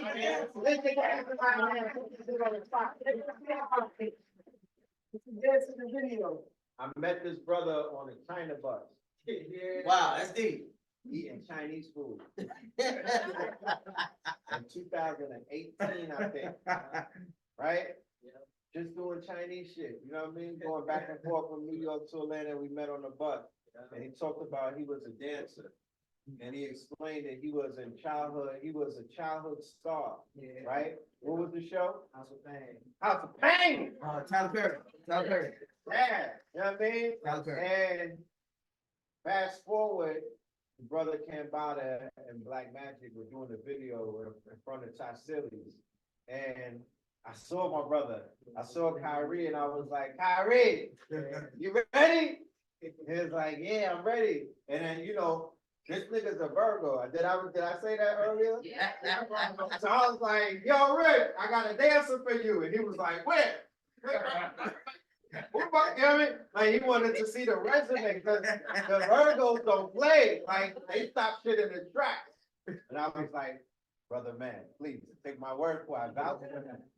I put my name, I co-signed his, you know what I mean? Y'all, ladies, y'all in Atlanta, y'all know about the co-sign, right? I co-signed that man. And he sure improved. They did. And he made that co-sign and he turned it into gold. You know what I mean? So thank you, Kyrie, for not letting me down and fulfilling your destiny, right? And fulfilling your destiny and showing up. And that moment, you own that moment. And that's what this is about. It might not happen the day after we met. It might not happen the year after that, but it's gonna happen. Right. So you gotta be ready for when you're ready, and when that moment of opportunity appears, you don't gotta get ready. So good looking, man. Sure. What's your question, my brother? All right, so let me keep it simple. Yes, sir. So, hip hop, I look at that as like one of our most profound indigenous culture. We look at the art form, and then when we look at different nations and tribal communities and how they have different art forms that parallel how we do things in hip hop. So when we started, it was really something for us to gather and come together. And fast forward now, like I said, I guess we'll keep it short. Do you think parties can be our cheat code? Do you think parties can heal? Oh, that is absolutely amazing. I'm glad you brought that up. Parties is absolutely our cheat code, brother. That's right. This is why they had to stop what was going on. This is why Bobby Hemmett used to say, every time a love messiah comes on the scene, they have to shut him down. Right. Marvin Gaye, whoever, Teddy Pendergrass, whoever's in love Messiah, because love is everything. They gotta shut them down. They gotta shut them down. But we're in the age now where they can shut us down. So guess what happens?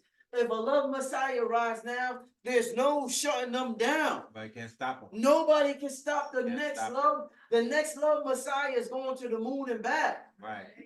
Well, listen, I'm glad you asked. Our parties is everything, Yeah. brother. My strongest, I promise you, my strongest rituals is surrounded by music, dance, everything that's a party scene. I do that by myself. I will get dressed up like this. My girl will be like, "Oh, you going to you going to do your ritual?" She know. She like, "No, you want to do what you're doing?" I'm like, "Yeah, baby." I'm like, "Yeah." You know what I'm saying? I got my headphones on and I'm zoning out. The party scene is everything, bro. If our people only knew how powerful that's what you think. Ceremony. The rain dance. Ceremony. Who the hell do you think we are? Right. We're the rhythm nation. That's right. Janet Jackson, we are the rhythm nation. We are the rhythm of the planet. Nobody The got way what got. way you move, brother. I mean, come on, man. You ever seen DNA? You ever seen our cells? You ever seen sacred geometry? Great. Mhm. Bro, as above, so below, as within, so without. Without. We are sacred geometry. Fact. So I'm glad you said that. And a party scene is the I'm talking about the fastest way to this shit. So I'm glad you said that. And we're gonna get there. And I got plans with that as well. And that's why a lot of my music got a bounce to it. I can do magic, a lot black magic, or a lot of the things me and Cam do. All of them have a bounce to it for our people to vibe to. And I know our people like the move. I do that purposely, and that's just who I am. And it is what it is. But yeah, I'm glad you said that. Partying is the most spiritual thing our people can do if we do it the right way. Right. All right, so I want to affirm this real quick. Go ahead, my brother. It's beautiful to meet somebody who's interviewed the greatest teachers of the 21st century for the melanated worldwide community. And I affirm myself to be one of the greatest teachers and vessels of the 22nd century for the melanated communities worldwide. And I also will be one of the ones that's going to go to the most epic parties. Affirmation. That's right. Right. Hey, Affirm, brother. Affirm, brother. everybody, you feel me? If you want to come, you come. In the mail already. If you don't want it, it's for you if you're aligned with it. Yeah. Tell them how to stand tuned. Oh, yeah, so, G-O-D, K-Y-R-T. Okay. We all got, just most of us sleep. There's some of us that's waking up, we coming together. And so I just want to stamp some things. So Woke God Social Club in the future, but it's all like comparative and relative. So the future is now. And yeah, you can tap in with me, G-O-D-K-Y-R-E. Whole lot of things coming soon, so just tap in.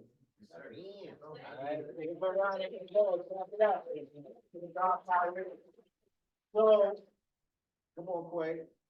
Briefly, before we get out of here, because we're about to wrap this thing up, I want to bring on the vendors to introduce them to both the Zoom audience and to y'all, to the world and whatnot. Y'all really need to know who these people are. These are some power shakers, not just in Atlanta. These are some global players right here. So one of the vendors right here, and also another powerful producer, a brother who was very instrumental to my album, The Red Summer, brother Quay Beats right here. Give it up, y'all.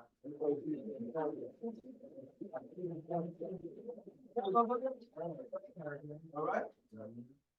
Peace, y'all. Thank y'all for doing this. Thank y'all for having me. My name is Kwaku. I also go by Quay Beats. I produce for Red Pill.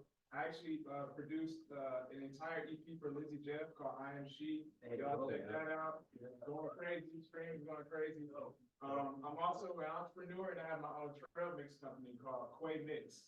And I'm basically trying to make it cool to eat healthy. You know what I'm saying? Basically, I have something that's comparable to that honey bun or Twinkies that in the gas station, like. I tell them matches up with it, like, I'm not even capping, you know what I'm saying? Matches up, so, and you know, that's real food, that's natural food, like, nothing's salted, nothing, you know what I'm saying, cooked, so it's the full essence of it, you know what I'm saying? But I also did have a question to ask. Yes. And this is my question. So I heard you say that Earth is where the gods come to sleep. And this kind of double-sided question. Why can't they sleep where they come from? And also, is that loose energy that you were talking about, is that like why it's so powerful? Does that remind the gods like where they come from? You know what I'm saying? So that's my double question. Well, I did not say that, God's coming here to sleep. Okay, okay. I think I said, I was referring to a teacher and I said, they said, the, God's coming here to, play. I was talking about Rod Hayes and I said Rod Hayes said that they come here to play. Earth is just like, it's like a training ground. It's the perfect training ground because it's so dense that it allows the spirit to forget who it is. Because you can forget who you are for a brief moment in alleged time, you could do certain things that you wouldn't normally be able to do. If you are this perfect being, it's impossible for you to train. It's impossible for you to figure certain things out or to even appreciate who you are because you're this perfect being. But there's this realm, there's this dimension where you can forget that you have this luxury and this gold and all of this, and you could tap in and you could regain it. And that's what Earth is, a simulation game. So I think that's what Rod Hayes was talking about. What was your second half of the question? That loose energy, like why it's so powerful, why entities feed off it, is like that, like a reminder of where the gods come from, you know, like basically that's. Yeah, I think it is a reminder of where we come from because they don't have it. Obviously, if they want it. I think that is one of the most powerful substances of the universe. And I think that that's the biggest secret in the universe is that what we have, the gods we worship don't have. We taught to worship them, but they don't have what we have. It's the same, you know what I mean? And that's what, when you say as above, so below, when the white people, when they look at y'all, they talk shit about you, but then you got something they ain't got. You got a certain rhythm to you that they don't have. And they're jealous of that. And that's the whole reason why they're jealous of you, because you have something they don't have. And when I say white people, I'm not even talking about the average person. I'm talking about a certain mind struct that exists out here. Right. Because it's beyond race at this point. But in terms of the entities, yeah, they are jealous of that energy. They are jealous because they don't have it, and they may be more advanced. You ever met somebody? You know what the biggest secret? You know what the craziest shit is? On the internet, they'll say, I never met nobody who's rich, who's jealous of somebody who got less money than them. Biggest bullshit I ever heard in my life. Bullshit. Bullshit. They'll say, yo, when you get it, when you got money, you're not jealous of somebody. The biggest bullshit in my life. I listen, I could be a multi-millionaire, but I could be jealous of your energy. Right. The women may just gravitate toward you. The niggas just want to be you. Right. I got money in that, but that don't mean that I got that energy. Right. So don't ever fall for nobody who think, oh, these entities is advanced and they 8 feet, 9 feet tall. First of all, I'm just a projection. I may be 1,000 feet tall. This is just my avatar. This ain't me, nigga. I'm way bigger than this. Right. So these entities are there jealous of you, not because of your avatar, because they know who you really are. And they want to manipulate you and keep you and make you think that you're this avatar. They know who you really are, but they want you to continue to think that you're just this avatar. Right. That red pill is just his avatar. Brother Rich is just my avatar. They want us to keep us thinking that. That's why I said the statement of this is the realm where the gods go to sleep. So the perfect example is the Superman story, right? Superman, Kal, right? He's different than Spider-Man and Batman and other things. He's the god on Earth, right? Adapting to be human. And he's kind of clumsy with it too, because, you know, it's like for the God to fit in this human avatar to do humanistic shit. You know what I mean? We're awkward. We got 2 left feet. We're clumsy and whatnot because we're so great. Spiritual sentient light beings having a human experience. That sentient light is that illusion we're talking about. You so lit where you come from. You know what I mean? So this is a projection of who you originally are, which is a light being, like he said, it's thousands of feet tall. It's unlimited and whatnot, but we encase ourselves in this quote unquote spacesuit. This is just simply an avatar that allows you to navigate through this bipolar planet system, right? This binary planet system where this husk or this spacesuit is from the earth and it returns to the earth when you put it in the earth. You feel me? This is not divine. Your divinity is your soul, it's your light. It's not this. When your light leaves the husk, they take pictures, they could see it leave and whatnot. And then after it leaves, this is just cold. It's fertilizer. It goes right back into the ground and whatnot. The real thing that animated the husk was that light. So we be doing shit in other dimensions and other realms. We come here to piss, shit, sleep, fornicate, burp, fart, belch, laugh at ourselves, be gross. You know what I mean? Be humans. You feel me? Let parasites host on us and feast on us. You know what I mean? We live this is an animal planet where everything is trying to kill something. You know what I'm talking about? The everything has an op on this planet. You know what I mean? They might not show it, you might not look at it like that, but everything has a polar opposite that's trying to take it out. You know what I mean? All the way from the bacteria and up. So yeah, that's where we at right here. Listen, in our experiences, we log that in, and that's what makes us more, we get to feel it, feeling things. So yeah, thank you. Before we continue, thank you, my brother, thanks for the question. Before we continue to the next part, because I know Ray gotta wrap it up. The main purpose of me being here, my name is Black Magic, and I got the song, I could do, like, we gotta go or something? But, one of the main purposes of me being out here tonight with y'all, and I'm thankful for y'all coming down, is I want to teach y'all or teach us, because it's not just y'all, I have to teach myself as well. We all have to grow and learn how to use our abilities that are dormant, our intuition, our psychic abilities, our clairvoyant abilities, our ESP, they call them extrasensory perception. So one thing I do on my show that I want to do tonight is I want to pick a number. The number's from 1 to 30, and I would love to hear somebody pick a number. 27. 27. 27. Raise your hand, raise your hand. No, I'm gonna pick a different number now. And I'm raise your hand, I'm gonna see. And if you don't get picked, it's all right, but now I'm gonna pick from 50, don't scream out a number. I'm gonna pick a number from 50 to 100 now. Cause everybody gonna scream down numbers. I'm gonna pick a number right now. Hold up, y'all. Ready, see me write the number down. I'm gonna pick a number from 50. I just wanna, before y'all raise your hand, y'all.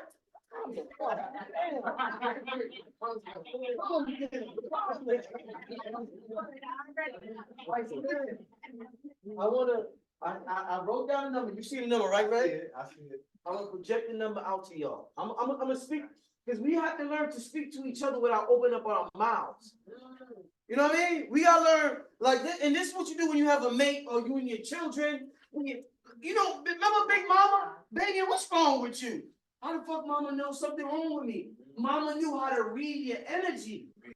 All day. We ain't got, you know what I mean? We lost all types of abilities. Daddy knew how to say, what's wrong, son? You something look like something wrong with you, son. We gotta learn that shit again. We lost it.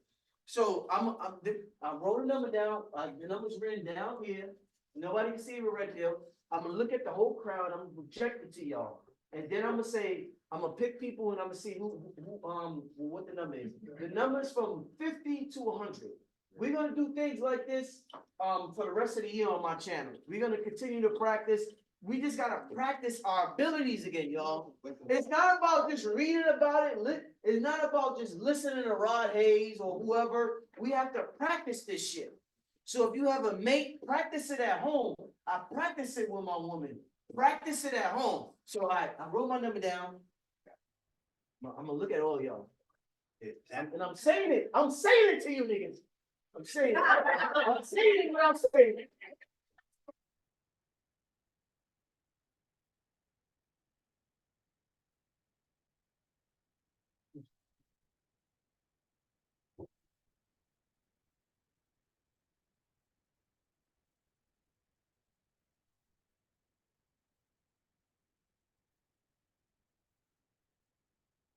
See. All right, so I'm gonna pick you first, right?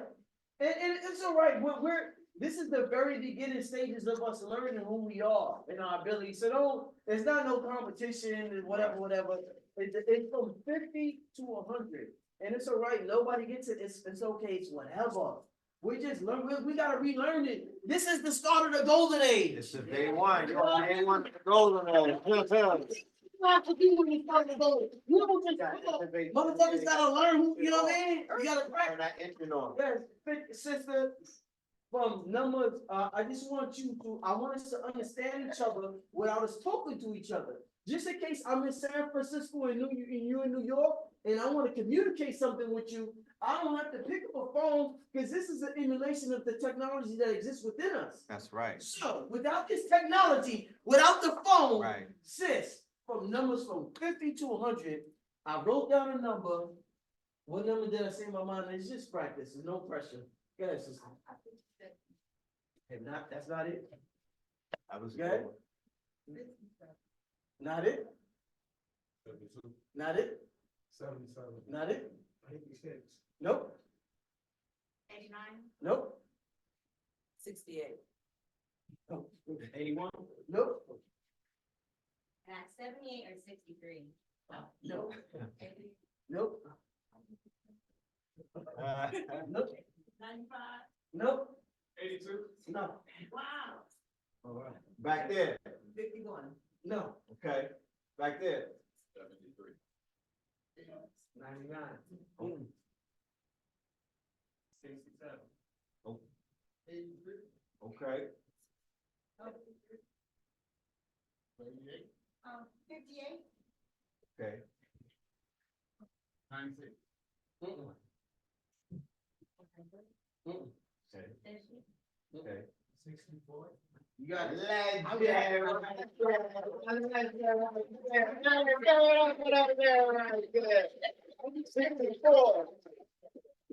All right, so those who don't know, just put this on there. Let me show the people so they know now. I want them to see it. Yes, There you go. That's it. So let me just ask you, what made you pick that number, brother?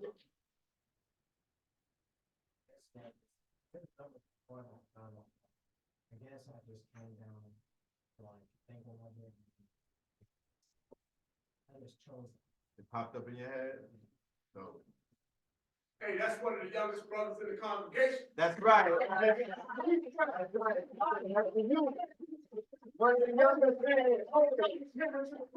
Huh? You what, say that again? You're 15? 15. Wow. Bro, dude is 15. You're 15? I didn't mind with the Hey, baby. you old enough to be my, Joe, I'm 15. My son. Yo, you 15? And you here tonight? Oh, you gonna be a problem. And you got that? Oh, man. Listen, the whole process, we're figuring out ways in the future to make that a more productive process, but we gotta start somewhere. We gotta start somewhere in terms of understanding who we are and just reading each other's mind and just reading nature. So we're gonna be doing a lot of different tests and case studies or whatever you wanna call it. And we're just gonna, yeah, exactly, spiritual development. We're gonna figure out how to tap into these powers that's dormant within us. Because it's gonna take more than just watching videos or reading books in the golden age. It's gonna take more of a hands-on approach, and we plan to implement that. I'm thankful for my assignment, and I'm gonna let Red continue with the next part of the show, my brother. So thank you, my brother. Y'all Thank give you. it up to brother.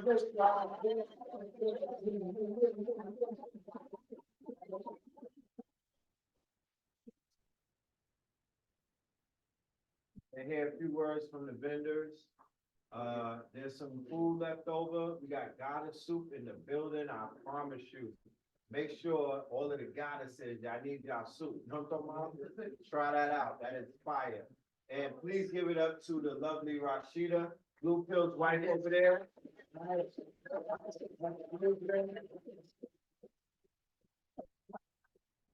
I think somebody licked the fork.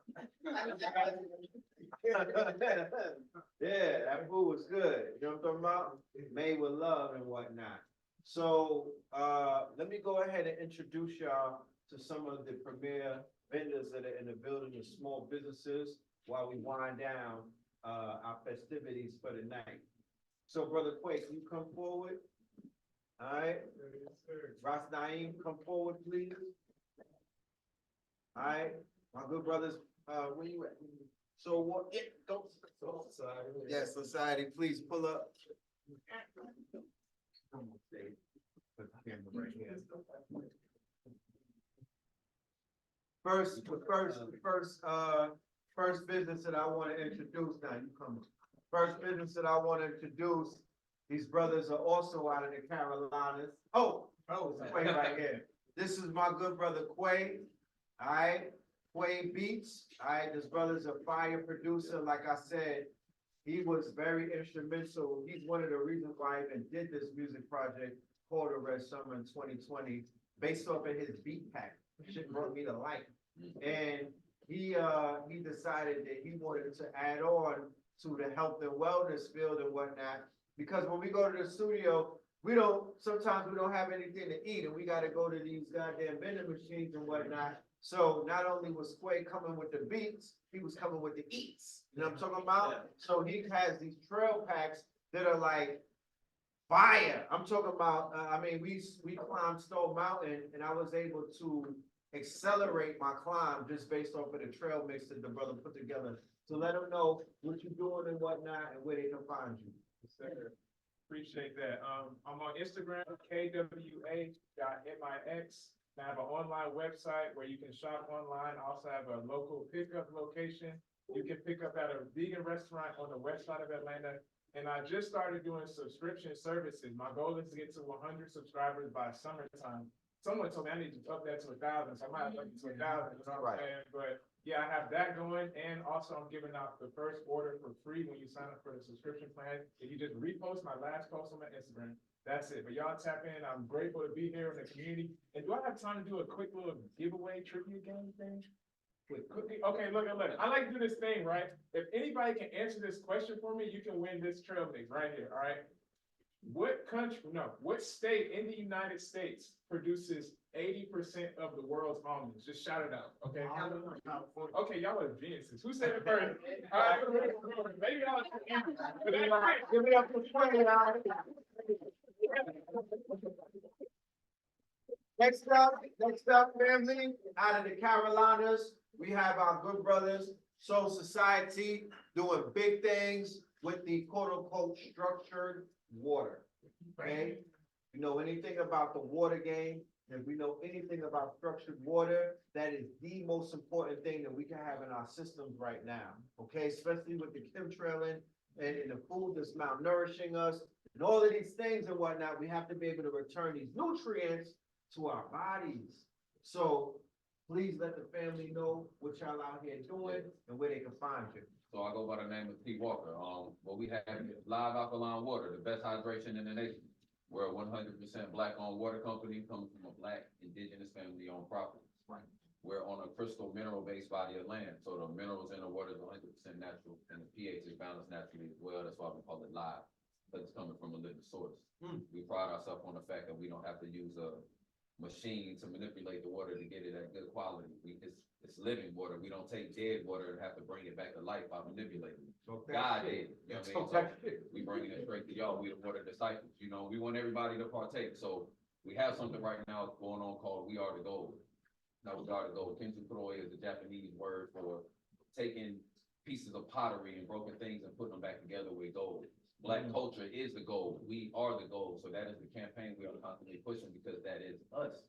But we are utilizing that with our great source, which is the water. We want to make sure everybody is partaking and getting this water. So even though we're in North Carolina, we ship and deliver all over the country. But we are running our campaign where we do our subscriptions right here in Atlanta as well. So we come down here weekly, monthly, we bring the water to y'all.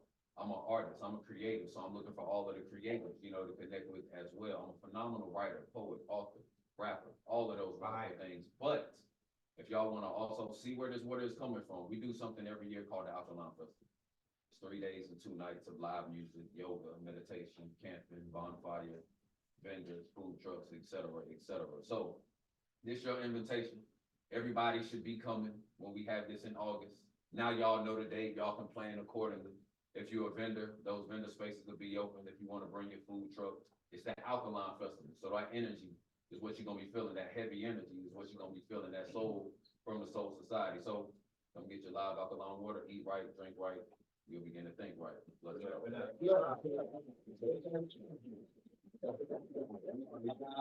We are live Alkaline NC on Instagram, Soul Society NC on Instagram, and then you'll see the Alkaline Festival on Instagram and everything as well. The website is heavyenergyuniversity.com. But we got cars, we got plenty of water in the back. So Yeah, go see them in the back table right there, y'all. we shouldn't take none of that back to North Carolina. It should be leaving and going to all y'all home. So appreciate y'all. Right. What's that? We're in Greensboro, North Carolina. So that ain't nothing but 5-hour drive, few albums and a podcast, you'll be right there. Oh man, so heavyenergyuniversity.com. So Night Vision is the name of my album. So everything that y'all was saying about the darkness and everything, that is the thought process and everything that went into this project, which is why it's called Night Vision. So if y'all felt that, y'all should definitely go check out my project. And no, you should go purchase it. And if you don't like it, hit me with a message. I'll give you your money back, but I'm grateful to know that I won't be.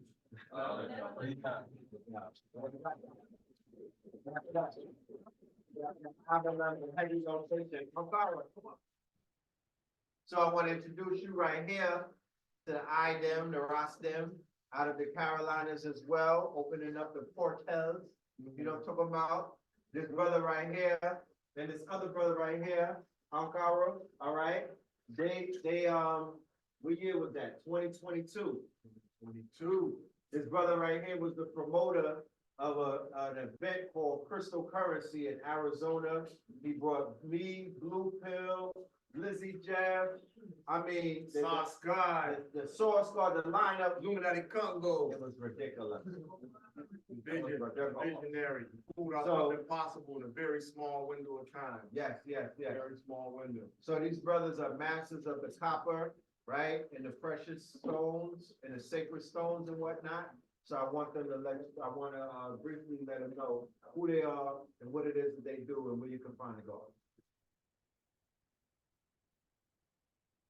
I am the one and only Rastaman Naya, Ras Naim of Infinite Treasure. For 27 years, we have been creating tools and jewels designed to enhance our connections with the heavens and the earth. Yeah, I see my Empress is on the line, Mama Carla, big up.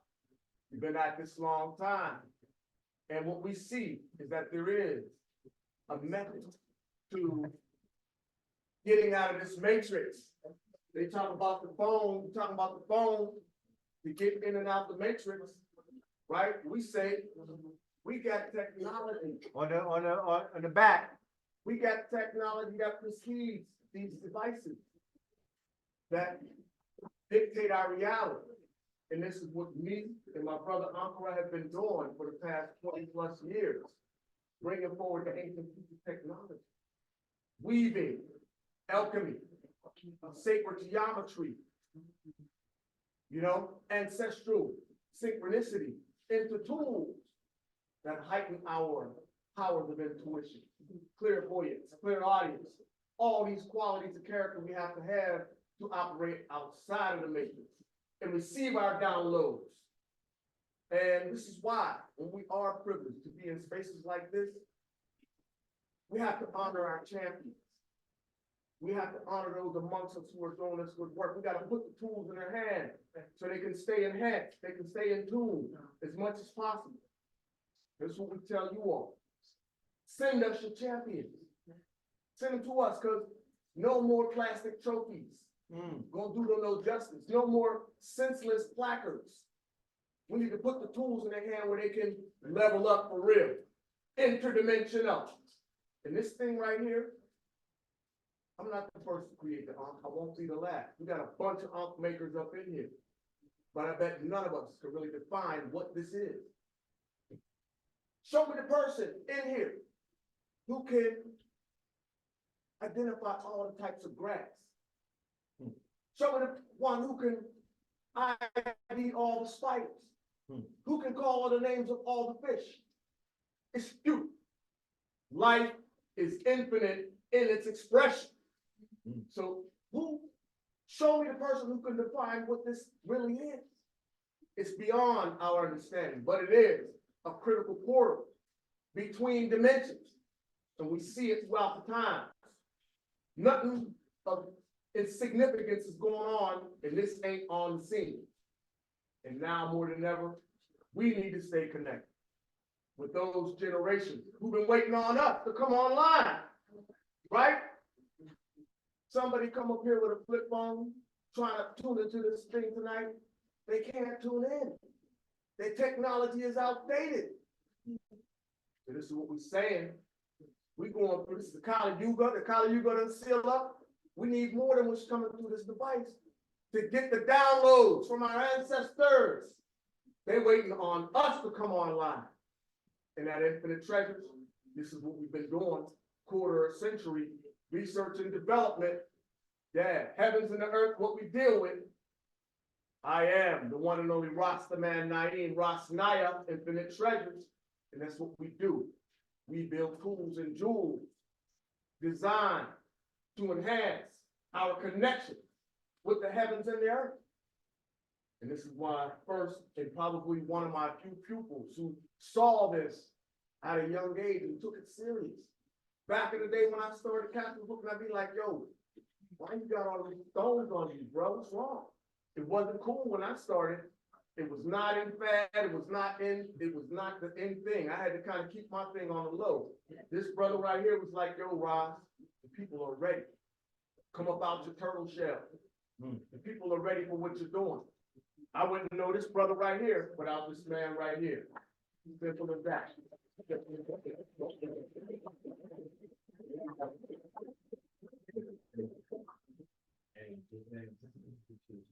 And I just want to give a big shout out to Beck Hill, and thank you for having me. It's a big, humble honor to be here and to be, sharing the stage with all these phenomenal minds. And what up to everybody? My name is Kara Hebrew, and I'm just a humble servant and student in this life. And all I can say aside from these works that we make. What I want to share with you is that I'm also independent integration facilitator and breathwork facilitator. So if you want to learn about integrating psychedelic plant medicine journeys, or you want to become a facilitator and learn how to help people, that's what it's about. Help people learn how to integrate in the plant medicine experience. Not just go on the trip and come back and talk about the pretty lights, but apply these technologies, organic technologies, into our life on a daily basis. Yeah. So if y'all want to learn about that, how to become a facilitator with mushrooms and plant medicine, link me up on the Cosmic Keymaker on IG. Cosmic Keymaker. I'm gonna be the microphone for him. Cosmic Keymaker on IG. That's for the studio. Okay. Yeah, Cosmic Keymaker. And he's going to assist with the traveling and the integration of the mushroom, plant-based medicine, with the breathing, so we could become in line and whatnot. Yeah, so. We also have some mushroom products, microdosing and some blue honey and things like that. So if you're using some mushroom come link me up and, check it out. In other words, he got that shit on deck.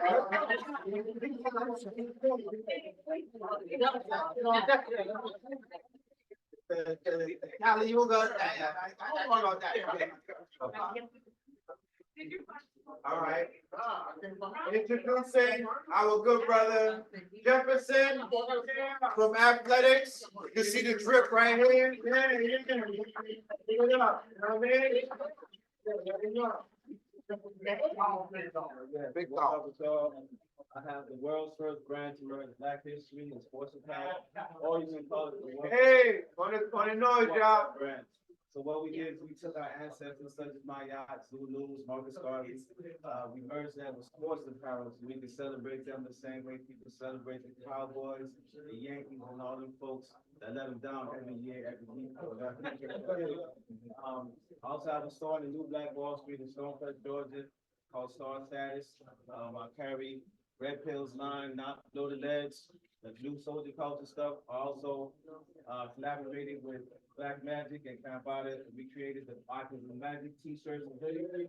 And I see on deck right now if you want one. That goes on deck right now, or you can scan my QR code. You can go online and you can grab it from online. And if you don't see anything, you can come to the store, or you can go to the website, athletics.com, or you can go to holyghost.com and catch the Icons of Magic t-shirts. My man. That's right. We got a workshop coming up where Jefferson is going to be teaching your sons and your daughters how to make apparel and whatnot. So we're going to be doing for Black Mystery Month. We don't do Black History. Black Mystery Month, we're going to be doing some workshops on how to basically start your own clothing line. All right? Please come on. So, it wouldn't be right if we didn't bring out the art tonight. You know what I'm talking about? So we want to celebrate our artisans amongst us. That is very important. We live in Atlanta, the city of houses. Everybody got a house and a wall. So please take full advantage of this beautiful artwork. Hold on for my people online. Look at what we're doing right here, okay? So we're gonna let you know where you can find this online and you can support our beautiful artisans art. What's up, y'all? So I'm Winter Bell. On the noise, y'all, on the noise. I'm Winter Bell. I studied at SCAD, Art School up the street. Yeah, I'm a recent grad, so come check out my art, you know what I mean? This right here, this is me as the archetype of Sesh Time. That's Tahuti's daughter. You know what I mean? I'm the lady of the scribes, you know what I mean, incarnated. So come check out my work. I'm highly sought after, so get it while the price is low.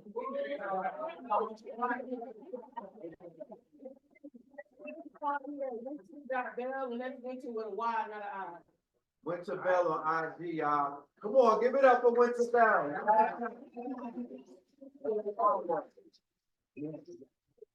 It's sad, that's in Savannah, right? I went to the Atlantic campus. The Atlantic campus. Okay. All right. Come on, man. Who would, God body, come on up.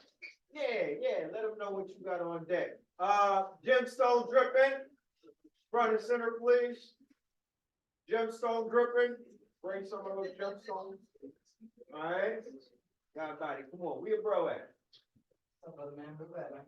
Brother man, come on, brother man. You know this is a duo. We ain't just... All right, so I want to introduce y'all to this duo right here. These two brothers. All right, we go way back. Like Sherman Hemsley, Carolina. You know what I mean? The brothers are very illustrious and industrious, doing big things in the creative realm. This good brother makes music. By the way, BTW, we have a studio in the back. All right, how many spitters in the audience and produce? Oh wait, hold on. You know what I mean? We're gonna be doing music. After the energy of these shows, we're gonna channel it and capture what they call lightning in a bottle and whatnot. That's how you make a classic. and do classical shit, you know what I mean? Yeah. So I want the good brothers to introduce themselves and let the family know what they into, what they got. What's happening, brothers and sisters? Thank you for the energy. I appreciate y'all for this, allowing me to be here. And you know, I always try to support my man, you know, this is family, for real, like real family. And I'm all you guys are extended family as well. And I was just, blessed to be a part. But my name is Izzy, is Divine is my name on, social media platforms on what he calls the Matrix. But what I do is positive music.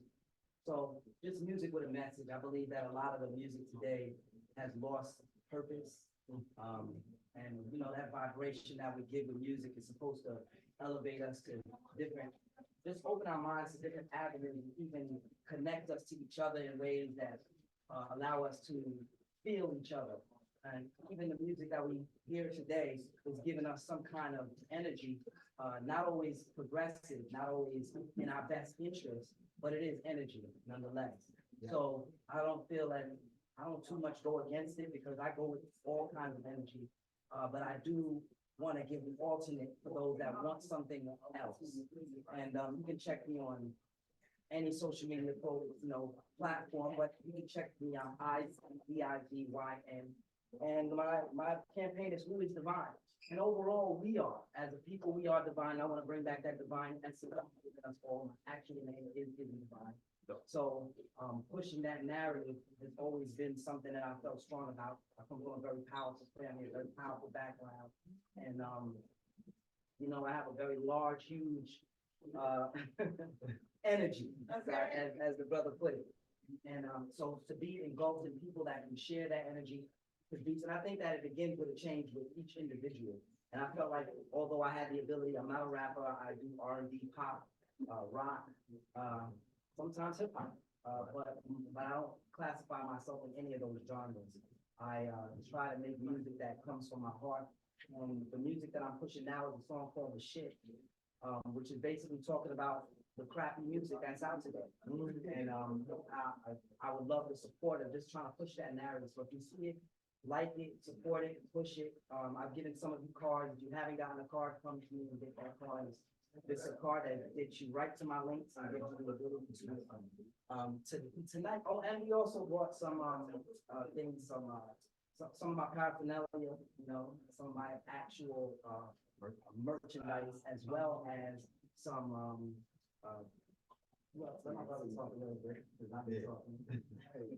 Yeah, I'm listening. So yeah, check us out, man. Check the card. Yeah, we got big pens. These are actual resin pens. And live resin, actual merch, t-shirts, some hats, some other things.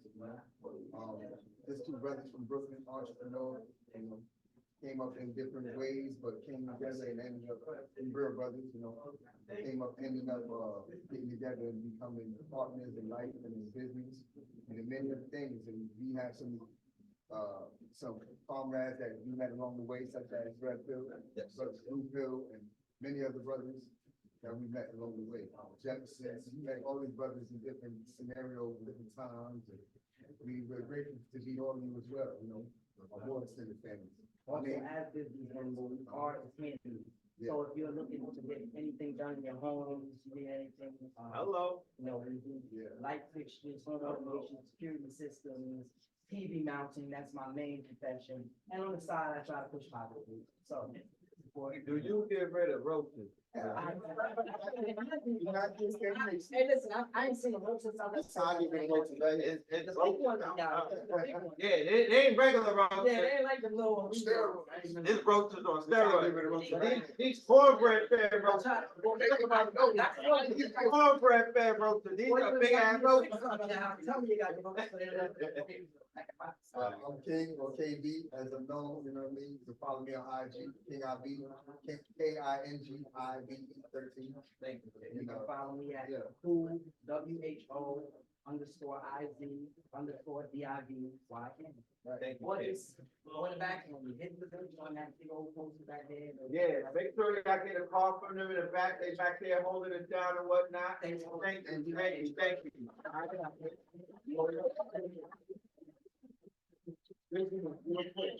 I have to, before it gets too late, I gotta bring the owner out, man. I gotta bring the owner. I gotta bring the proprietor out. I'm gonna do a whole Melanin Monday with this good brother as a guest because his story is crazy. I got a chance to be a fly on the wall the other day. They was filming a documentary on him, and I got a chance to be in the building with him and his umi and whatnot. And I heard some of his creation myth because we all have an origin story, right? And all of our stories are documentary worthy, especially if we out here on this path. So real briefly, I want the good brother to let everybody in the building know who he is, what he does, and where you can find him on IG and how you can support this business. Peace, love, and life. How y'all doing? Peace, love. I'm Julius Khalid, born and raised right here around the corner. Grady baby. Yeah, organic. So for the last 10 years, I've been mentoring and working with the youth in Atlanta. I was a victim of gun violence most of the time. I started my holistic journey in 2014 when I was hospitalized due to bleeding ulcer. And I started diving in on health and wellness. And I became plant-based and all this stuff. And so I incorporated healthy lifestyles with working with the youth. So once I became more health conscious, I started really in every event, because what we're doing every month with the community service projects, where kids get an opportunity to give back in their community. Because that's what we were missing. We was missing a piece where the young people in the community had an opportunity to do something positive in their communities. Right. So I created every month, I created some kind of positive space, something community cleanup, feed at home, something where they can build up their character. Because they didn't have the character, they was following other people, whatever the case may be, which I was doing the same things. Like I said, growing up on the west side of Atlanta, like it's, I was surrounded by criminal activity, gang violence. And so all the people I looked up to was hustlers, pimps, robbers, stealers, and all that. And so the same generation, they look up to that too. And so I wanted to be the person to say, hey, you can try something else.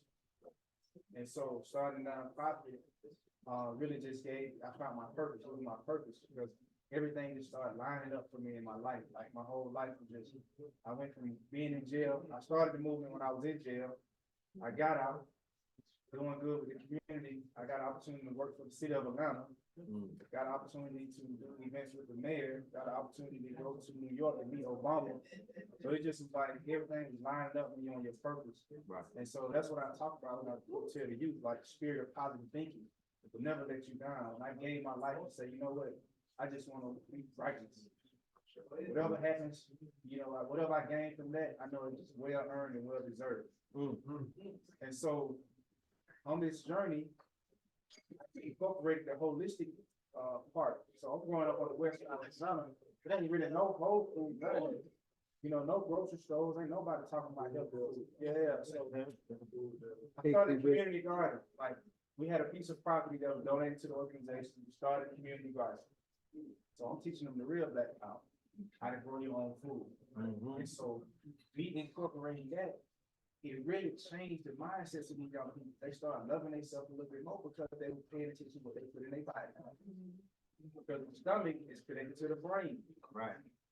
So I really was just switching the whole game up with gun violence mixed with the health and wellness. And so that turned into really just these young people on this path of a more conscious path on the west side of Atlanta. Right. Because it ain't not a lot of country stuff on the west side of Atlanta. Right. And so in 2019, I came out of my book, The Holistic Transition. And I got some over there. And it's basically my story growing up in the hood. I became conscious, watching Red Pill and all them, talking about all this conscious awareness stuff, learning from these guys, taking what I'm learning for the master teachers and bringing it to my community in my own way. So that was my superpower. I was going to relate to the folks in Atlanta.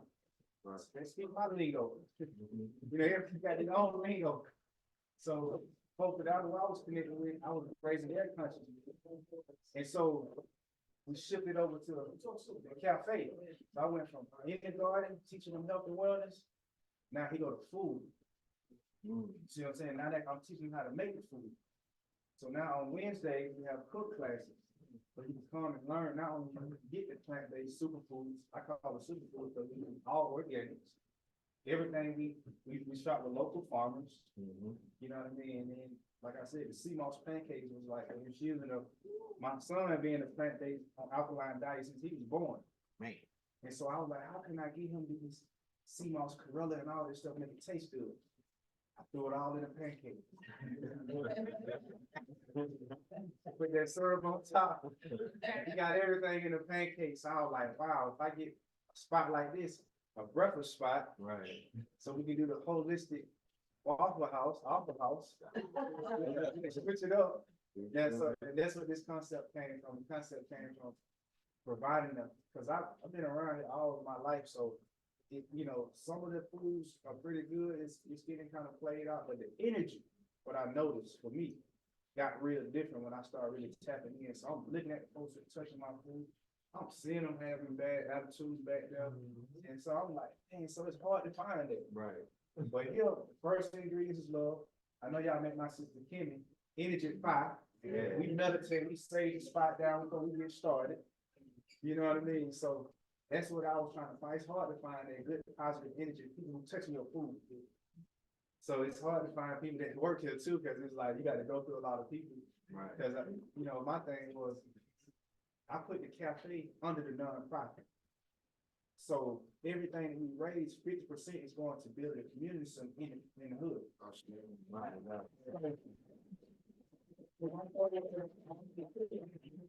Is to get grants and stuff to have affordable healthy food. If you look at our menu, it's nothing over $14. You can't, it's hard to find that. You know what I mean? That goddess soup, it costs me a lot of money to make. I'm probably, you know, but I want the community to have that. That's my healing to the community. It has turmeric in it, it has sea moss in it, it has the peat salt, it has chickpea, everything that your body needs. It has 92 minerals. It has vitamin A through K. You got dinosaur kale, purple kale. So that's when I get folks that goddess soup, I'm like, okay, I'm giving somebody their medicine. That's right. So that made me feel good. Thank y'all. I ain't gonna take that.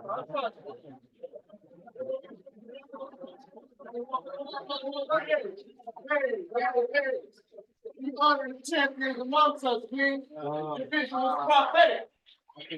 Prophecy still on. Yeah. Yeah, you know, that's the prophecy. You know what it is. Yeah. You see things before they happen and you be about the business, brother. In this space, like I was telling Blue, like I want this space to be a community space. Right. This space is for us, so we want to have limits to come in. We want folks to come in and set up and whenever. Like if y'all want to do it, you know, let's put it together long as it makes sense. And for the nonprofit, you know what I mean? Yeah. Now show of hands, how many people want a weekend marketplace up in here? We need to put that together. Thanks, my good brother. Why Urban Cafe? Make sure you tag them and whatnot. Urban Cafe. YG Urban Cafe and YG Youth Movement. Yep. YG Movement on Instagram. That's our young generation movement. And the books over there, it's a good book because it gives you all the little tips and stuff that I found on how to meditate and how to do yoga. And then at the back, I got all the recipes for the guidance soup, for the pancakes and all that. All right, y'all. I want to bring up a brother who's been making a lot of noise in this jewelry game.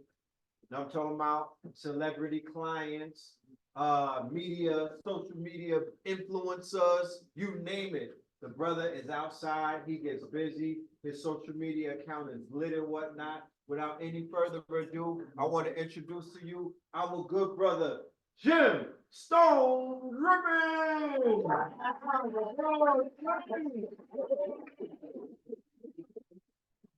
God, all right? Yeah. Can y'all hear me back there? Yes. Yes. Kings, where y'all at?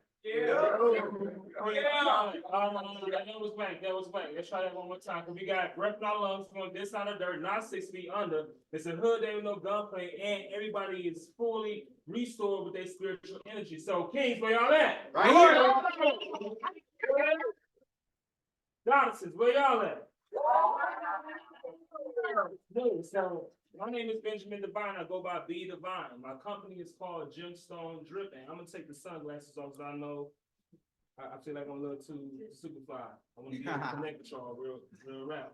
But the company's called Gemstone Dripping. I handcraft the jewelry that you see right here. The way how I craft, it will keep and maintain the same shine and luster anywhere between 1 to 3 months minimum with what I call the drip effect. I figured out a way how to retard the oxidation process in the metals from copper, brass, gold, and silver.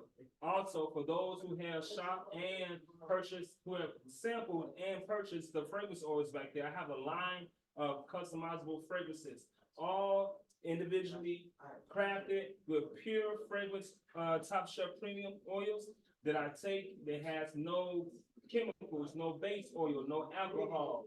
It has no parabens. Everything's completely clean and pure. Because my purpose in life is to be a catalyst for blessings. So I'm not living my divine purpose if I'm not leaving a positive footprint on your spirit. That's just how it's supposed to be. Speaking of that, I'm a poet as well, a public speaker. I'm a mentor. I'm a father. We're going to run it back here again this year. Look out for the event coming in June called Fatherhood Looks Good on You. Oh, yeah. In June. This is going to be the second installment, Red Carpet Affair. Right here, we had it in 2022, so we're going to bring it back this year in 2024. Fatherhood Looks Good on You. Also, be on the lookout in March. How many of y'all like to go mining? Or how many of y'all been mining? 1, 2, 3. How many of y'all would like to have the experience of going mining? All right, awesome. So I'm putting together a trip to take everybody who either had the experience of mining or have not had the experience of mining. This March, we're going to travel down to Hog's Mine and we're going to have a good time. So be on the lookout for that. If you want more information, DM me mining on Instagram. DM mining on Instagram. I'll send you all the information for that. Give me an IG. Oh yeah, Gemstone Dripping. That is GEMSTONE DRIPPIN. Once again, gemstone like a gemstone, dripping like drip cell, just drop the G on the end. What else? I just honestly want to say thank you to everybody who has supported. This makes the 5th year that we've been here. Doing exactly this. It started literally when I decided to stop chasing money. So when I say literally, when I made that decision, all of this abundance started to flow in. And we in the year of the 8. My life path number is 8. So I'm making sure that quality and integrity is intentional in everything that I do. And if y'all went to the IG, y'all see that in the description up top. That's literally what I live by. I don't even make anything if my energy is off. So I have to be responsible for the energetic karma. I'm here to end the generational curses, not create. Thank you. So, just saying all that to say, if you see anything on the website, click the link in the bio. That's the digital business card. Be sure to come back and check me out in the back. Also, I do consultations where we sit down, I customize the entire experience to you. So we literally sit down, we talk, we build, I get your horoscope, I get your birth chart, and I literally craft a specific piece that you know that's designed especially for you. Nobody else having a face of this planet. So you can fill out the custom order form in the link in the bio and sign up for that. And I love y'all to life. And as I always say, I shade that way.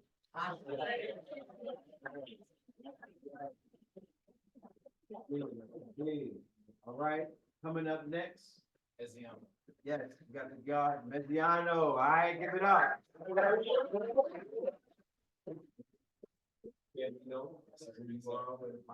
So hey, how y'all doing? I go by Biziano. The brand is called Girl Bob. It's basically a streetwear brand that represents eternal beings. I've been doing this since I was 14 years old. Based out of Greensboro, North Carolina, but I'm everywhere. My spirit is everywhere all at one time. So this is what we're doing this year. Y'all read that on the back. More moves, less announcements.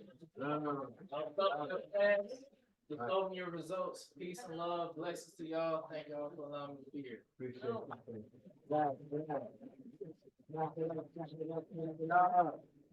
Back it up, all right? Ashe. All right, now we got the Divine Mother, all right? Clap it up for Divine.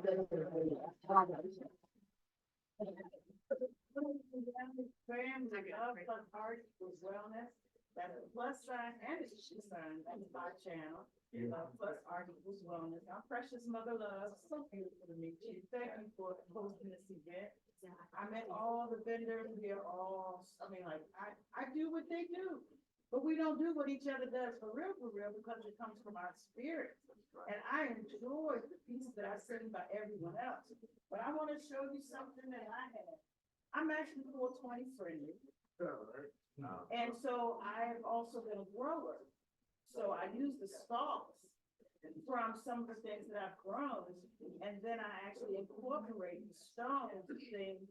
These are I call them weed wands.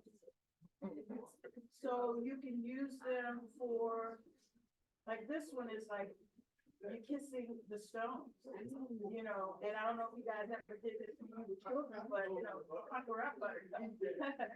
It's one of the things that I see this to say. This is actually something that I made for a young lady. I make 3 at a time if somebody makes an order. So, but in any case, I've been making jewelry since I was 5 years old. My grandmother gave me a tool and a piece of broken jewelry and said, fix it. And I've been doing it all my life since then. Healing tools, you know, the antifungal, antibacterial, antimicrobial, they help with your so you don't have shrinkage as far as your bones for osteoporosis. They're using them as surgical tools, 100% copper now. They help with your brain synapses.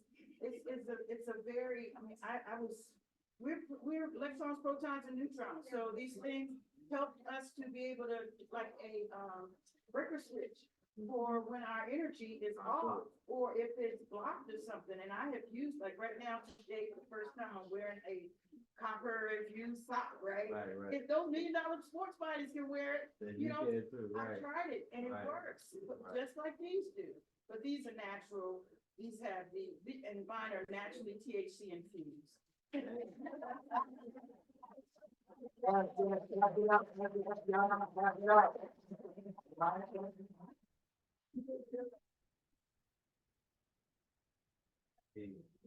Hello, how you doing? Greetings. All right, introduce yourself. Let the family know where they can find you and what you got. Hi, everyone. I'm Amber, the soul therapist. You can find me on IG, Amber, the soul therapist. My background is in social work. So I come from the mental health background.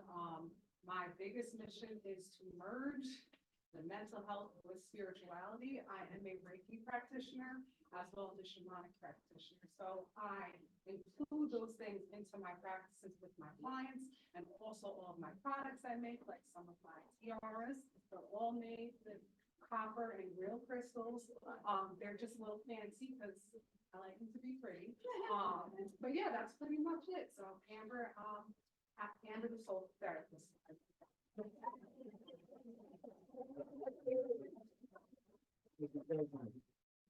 All right, so let me see what we have here. I go by the name of Brother Red Pill. I do art when I'm not, starting trouble. And I brought some of my artwork from the 90s. We used to listen to hip hop when we were younger, teenagers, and we would draw from our imagination. That was our outlet. That was our way of expressing ourselves. I didn't want to do graffiti on the side of the trains, so I taught myself how to do comic book art. And we're bringing this back. We really gonna stand on this for 2024, and we really gonna. That's how I give homage and pay homage to my childhood and whatnot by bringing my art out and whatnot. And we also have our clothing line. So if you feel compelled to come and get some art signed by yours truly, pull up. I'll be right here. You know what I'm talking about? And with that being said, we're gonna close the session for the night. We encourage you to finish I'm sure that is there some food left? No more food over there? We got a little bit of goddess soup, I think, maybe a few drops and whatnot. But we do have vendors in the building who are waiting to make your acquaintance. Like I said, if you don't got it, just take a picture and tag them and whatnot. Show them some love and whatnot. So with that being said, thank you everyone for your time and your attention. And we will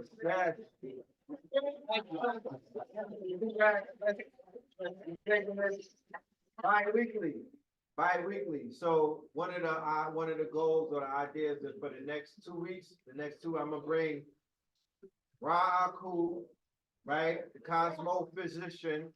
I'm gonna bring King Simon, the numerologist, and I'm gonna bring Brother Oba, the spiritualist. Yeah. So we're gonna do a trifecta in 2 more weeks, so we can help you with your readings.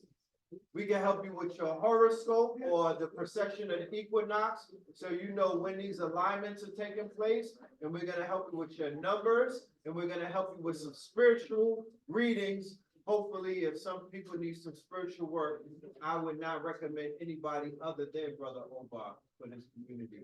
So that's in 2 more weeks. Look out for the promotions and the flyers. With that being said, love and light to the family. Peace. Love and light. All right.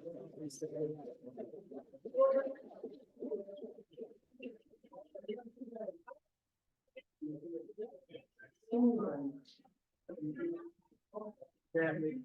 All right, we'll have the replay available either by tonight or tomorrow. All right.